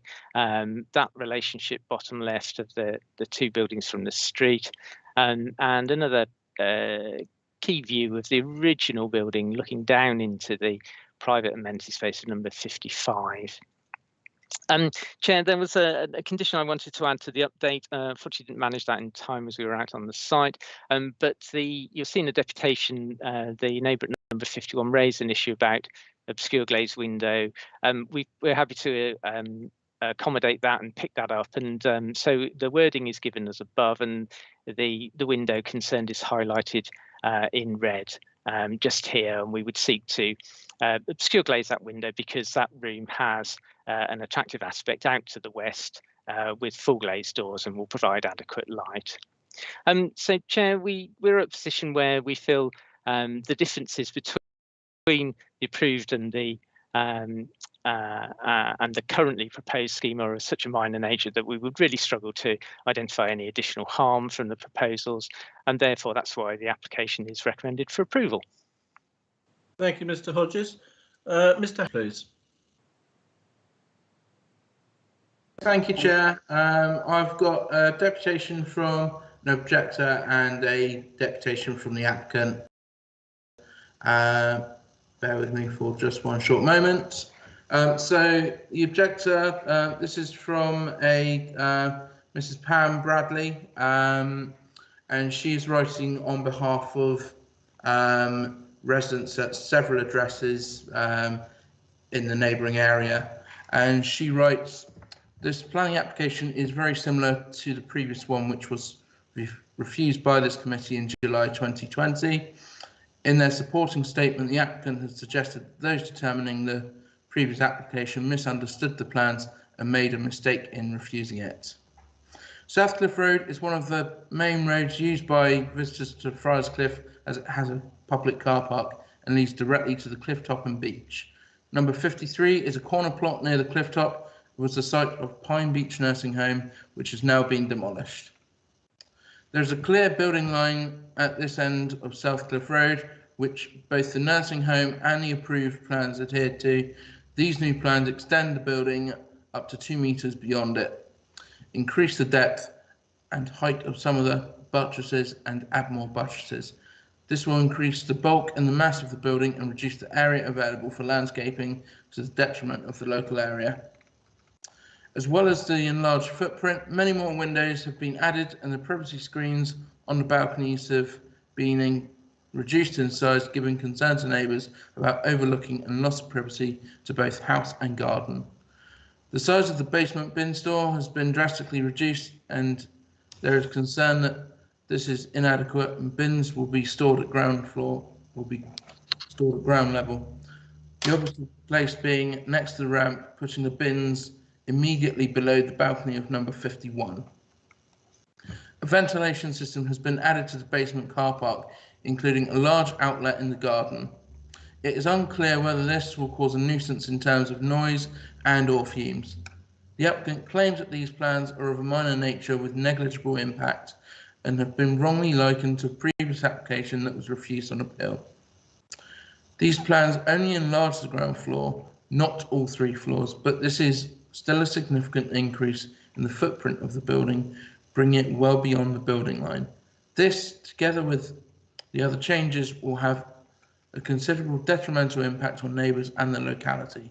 The inspector's comments that the development would sit well forward of the building line that characterises the west side of Southcliffe Road, or would encroach into the important view that opens out over the sea, undermining an intrinsic character of Friars Cliff, are still relevant. Neighbours do not object to the alterations to the ramp, but this should not necessitate an enlargement of the footprint of the building. The applicant should redesign the interior layouts to fit within the approved footprint. Please refuse this planning application. And the statement of support is from Mr. Ken Park, and he writes, the application is for minor amendments to an already approved scheme. Officers determining the previous application misunderstood the extent and thus consequences of the amendments and reach a conclusion and recommendation to members which did not reflect the minor nature and negligible impact of the amendments. Officers believe that the previous proposal was similar to an earlier dismissed scheme, whereas the proposals are only marginally different than the scheme already approved. The application is resubmitted with additional details and written submissions to better identify the minor amendments and to better demonstrate that there is no impact. The submitted plans are now fully annotated. The amendments arise for technical and construction reasons to provide a greater radius into the basement ramp, simply to facilitate the ease of access. This has necessitated reconfiguration of the basement level element of the building at both basement and ground floor level. That element of the building is not visible from outside of the site. The upper floors remaining unchanged. These revisions are: the entrance ramp is slightly reconfigured for technical and construction reasons. Reconfiguration has necessitated changes to the ground floor plan of the building in the vicinity of the ramp. This has resulted in the reduction of built form at ground floor level for some of the units. The upper floors remain as previously approved. These changes will not be discernible from outside of the site because they are within the built envelope of the overall building.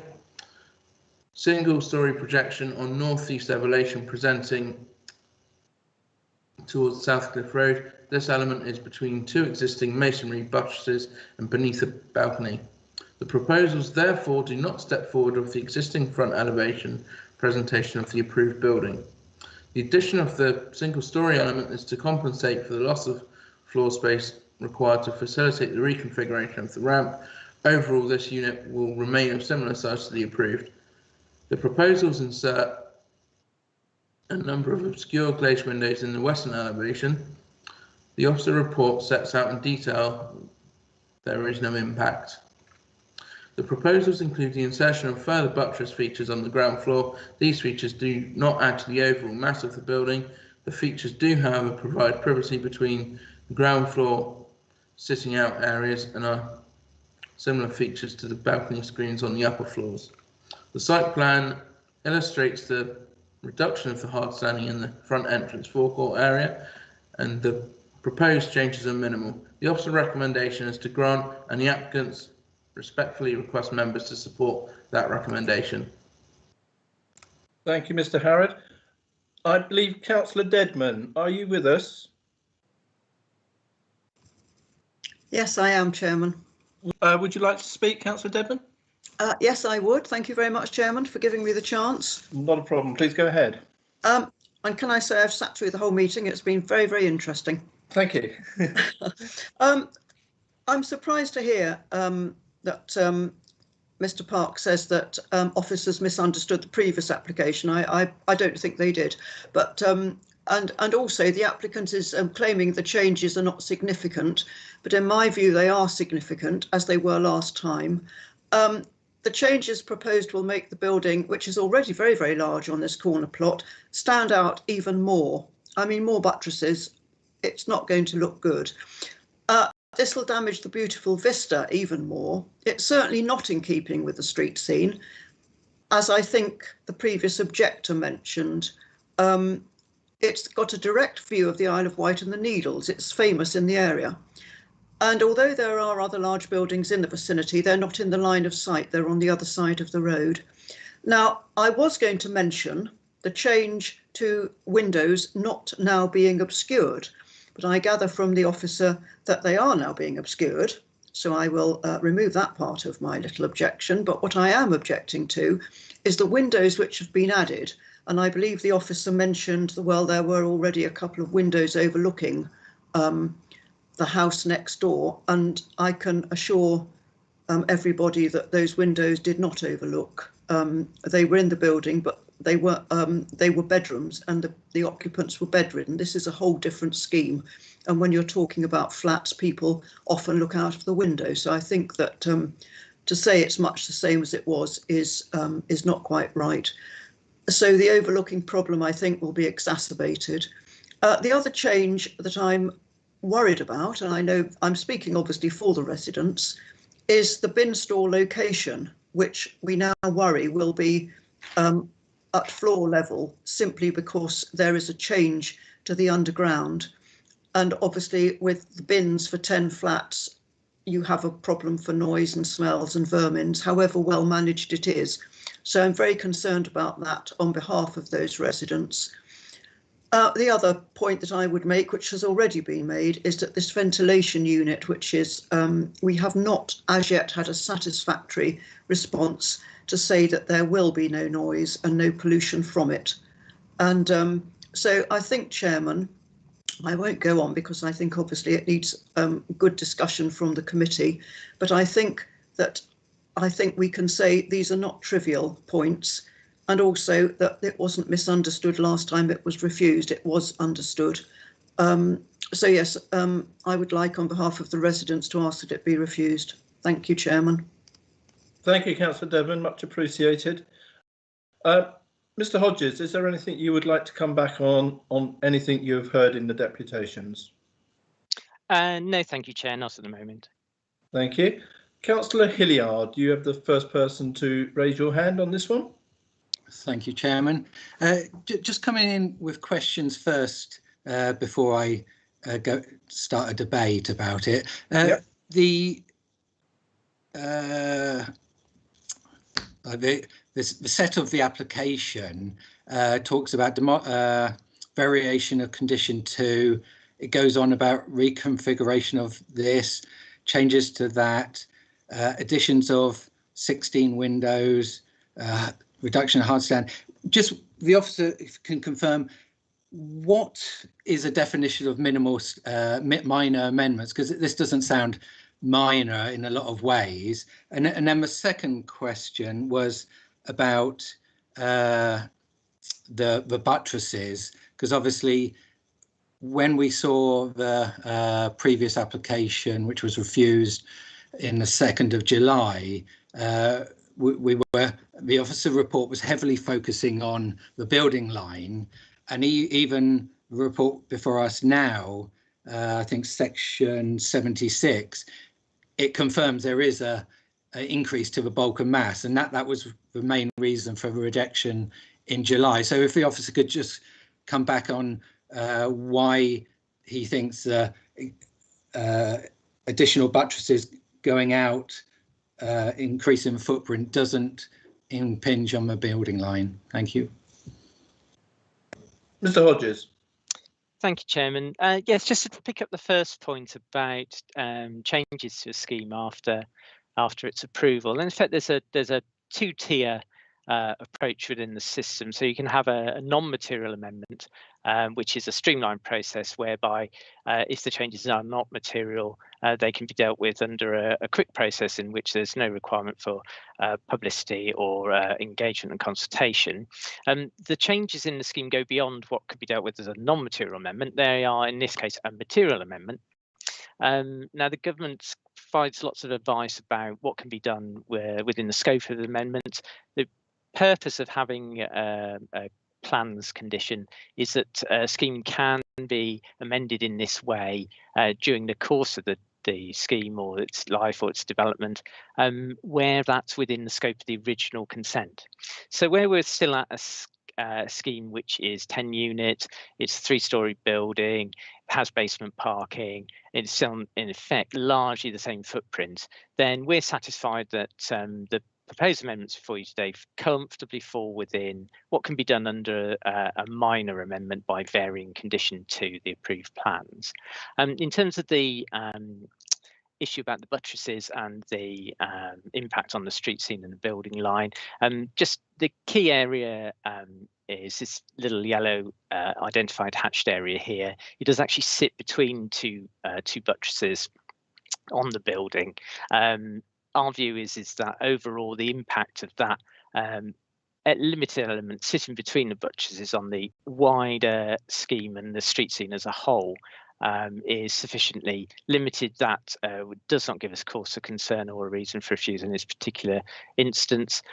Within the scope of what was dismissed at appeal, you can see we're considerably set back from that red line, but also I think tellingly, Chair, we're very close to this green line, which is what was actually approved, and you can see on the green dotted line that those buttresses where the yellow line sits between were part of that original approval. Hope that helps, Chair.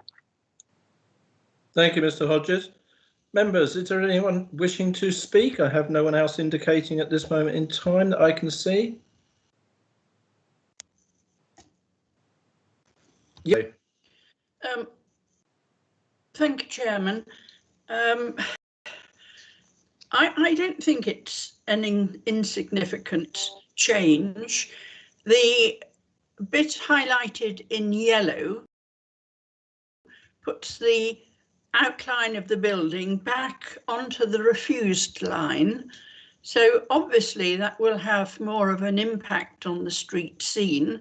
The apartments in that section, they'll obviously get a better view across the bay one way or another. And the suggestion, well, that our officers misunderstood it, it looks to me more like that their architects didn't draw it properly in the first place. I personally think what we approved before was as far as, and maybe even a bit further than I would have liked to have gone on this site. And therefore, I'm not at all comfortable with this amendment. Thank you, Chairman.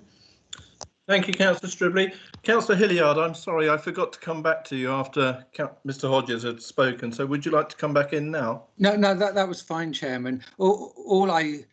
Because no one else stepped forward for questions, I was going to move to a recommendation of refusal.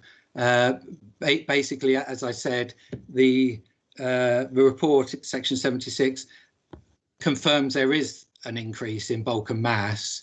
So I would pretty much refer back to the refusals we had into the scheme in 2nd of July, where again it was bulk and mass, referring to the previous inspector's comments about bulk and mass and the building line. It has been harmful to the street scene. These amendments with the building line again are harmful to the street scene under policies H2 and H12 of the Christchurch and East Dorset core strategy. Thank you. Thank you, Councillor Hilliard. Councillor O'Neill. Yes, thank you, Chairman. Yeah, it's been an interesting debate. I think the intended changes, in my view, are acceptable, and certainly the whole scheme is better than that which it originally replaced. And I must say that I now have little concern re the overlooking that was previously indicated.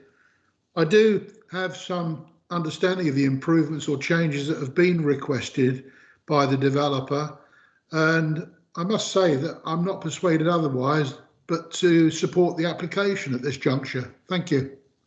Thank you, Councillor O'Neill. Councillor Stribley. You're muted. I'm happy to second Councillor Hilliard's proposal if necessary. Thank you, Councillor Stribley. Anyone else wishing to speak at this time, please? Yes, Chairman. Councillor, I'll go to Councillor Bartlett first. Thank you. Yes, thank you, Chair. I agree with Councillor O'Neill. I don't see there's any harm or additional harm to the street scene from this, so I'll be supporting the application. Thank you. Thank you, Councillor Bartlett. Councillor Hall.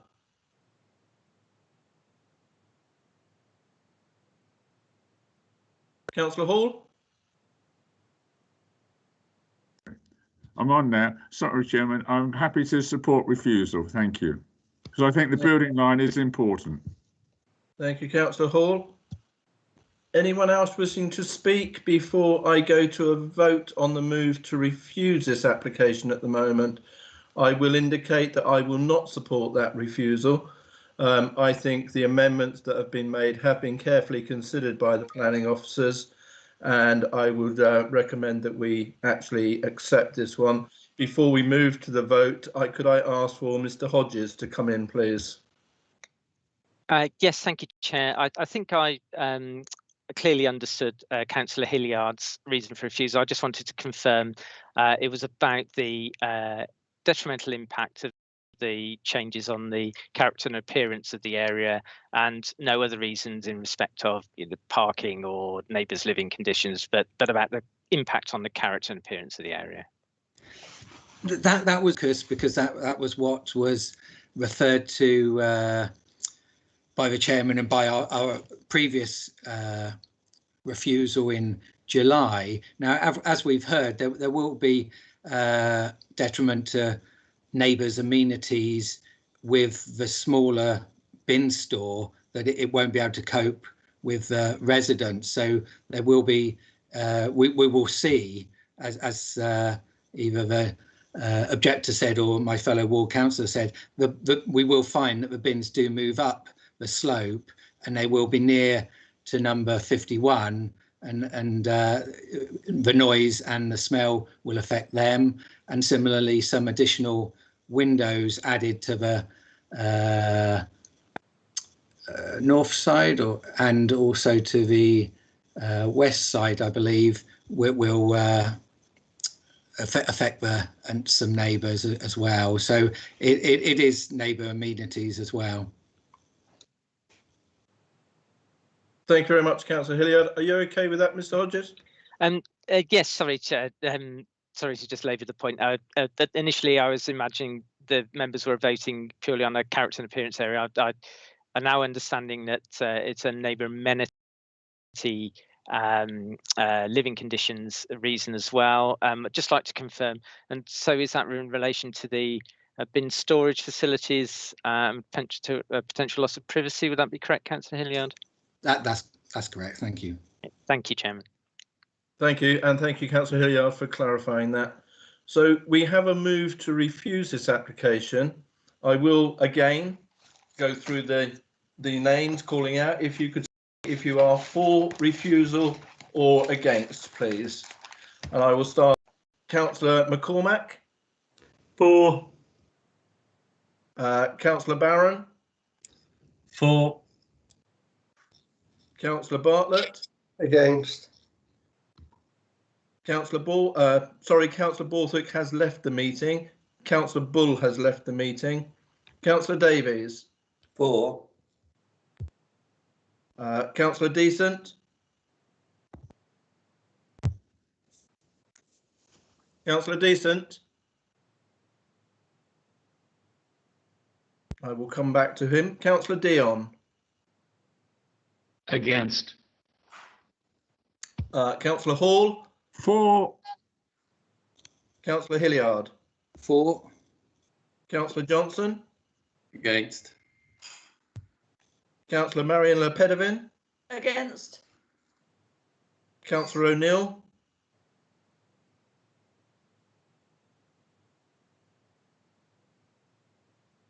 Councillor O'Neill. I will come back. Councillor Stribley.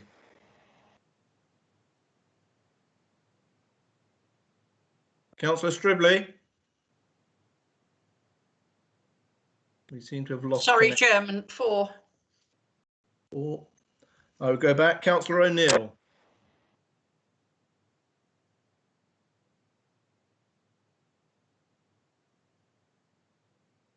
I'm just going to hold on. We are just trying to regain Councillor O'Neill back into the meeting.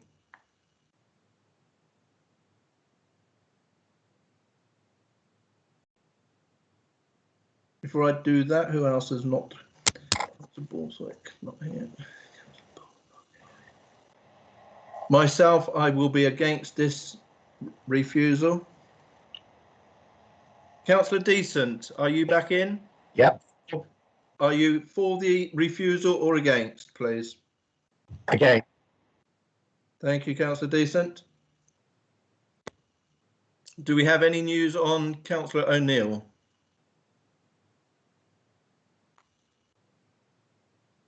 He did indicate he was against, but I don't know how he's disappeared. I'll just wait. Not responding. Okay. In that case, yeah, can we get somebody on the phone to him? We are just trying to now. He is saying he's online.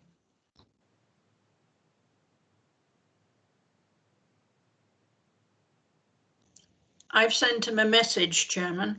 Thank you. Yep.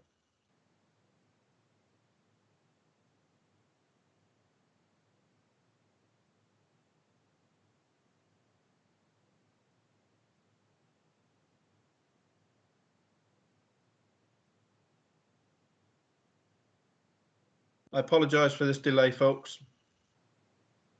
Hang on, you may be able to do it. Chairman, I've got Councillor O'Neill on the telephone. If he shouts at you, do you think you'll be able to hear his reply? Could you put your phone on loudspeaker, please, Councillor Stribley? Oh, I would if I knew how. Okay. Tony? If you put it right up against your near your laptop, Okay. you hopefully may be able to hear him. Just shout anyway and then ring Dave.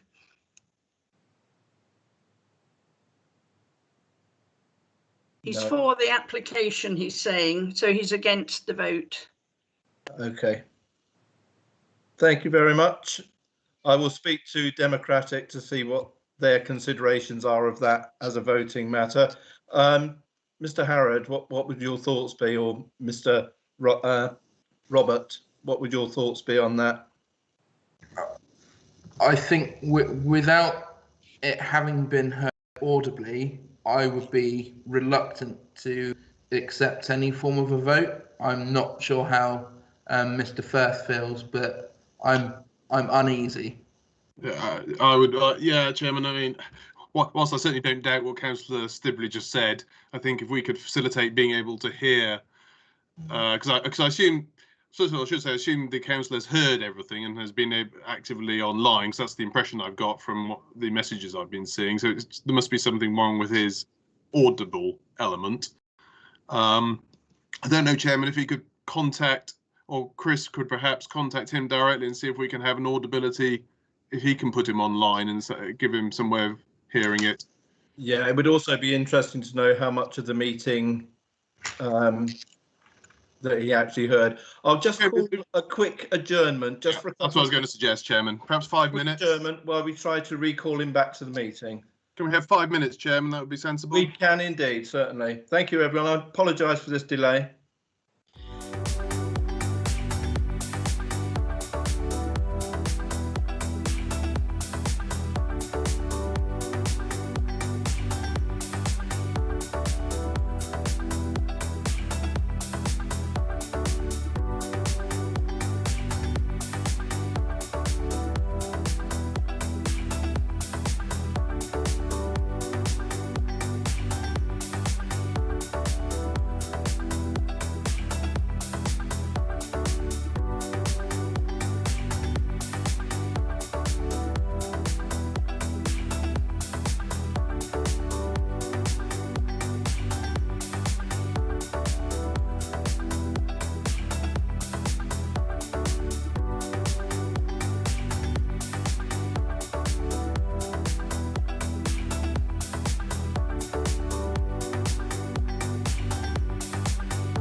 Thank you. I apologise for the delay there to any members of the public watching this at this moment. The first thing I will do is, could I confirm with Councillor O'Neill that you are back online via the phone connection?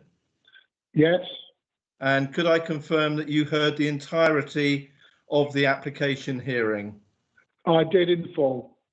Thank you. In that case, Councillor O'Neill, could you please say whether you are for refusing the application or against refusing the application, please? I'm for the application. Thank you very much. So therefore, Mr. Harrod, could I have the numbers on that, please? Yes, Chairman. So for refusing the application, I have 6, and against refusing the application, I have 7. Thank you very much. So that application, that move to refuse the application has failed. I would now ask if there are any members willing to make a move to accept the recommendation, please. Councillor O'Neill would support the move to accept. Thank you very much, Councillor O'Neill. Do I have a seconder for that move, please? Happy to second, Chair. Thank you. Thank you, Councillor Bartlett.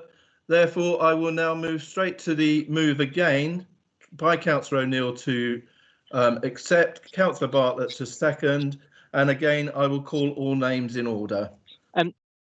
Just to add the to confirm that we're adding the condition re-obscure glazing as well. Yes, I would like that added, please, Mr. Hodges. Thank you, Chair. Thank you. Excuse me, Chairman. Could I just ask a question, please? Yes, please do, Councillor Hilliard. So just for clarification, then, so we're approving whether we should approve these minor amendments. Can the applicant come back another time for additional minor amendments if we get this approved? Now, once this application is approved, then that is the application approved. He would have to submit a new application if he wished to make any further changes down the line.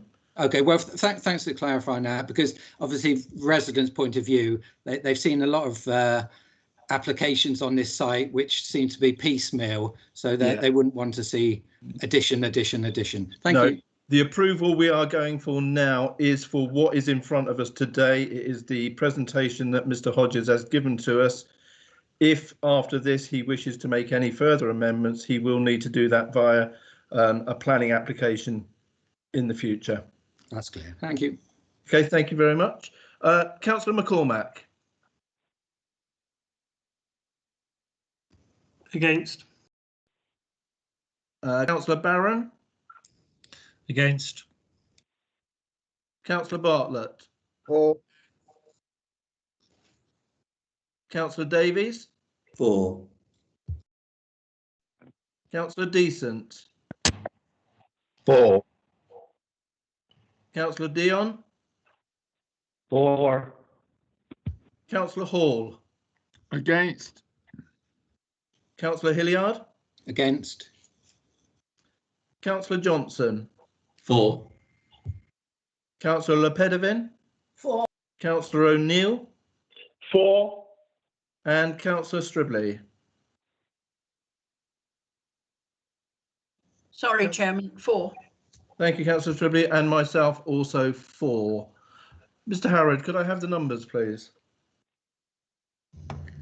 Yes, thank you, Chairman. I have a total of 9 for and 4 against. Thank you very much, Mr. Harrod. Therefore, that application is granted. I'd like to say thank you to everyone. Mr. Jones, could we stop the recording on this, please?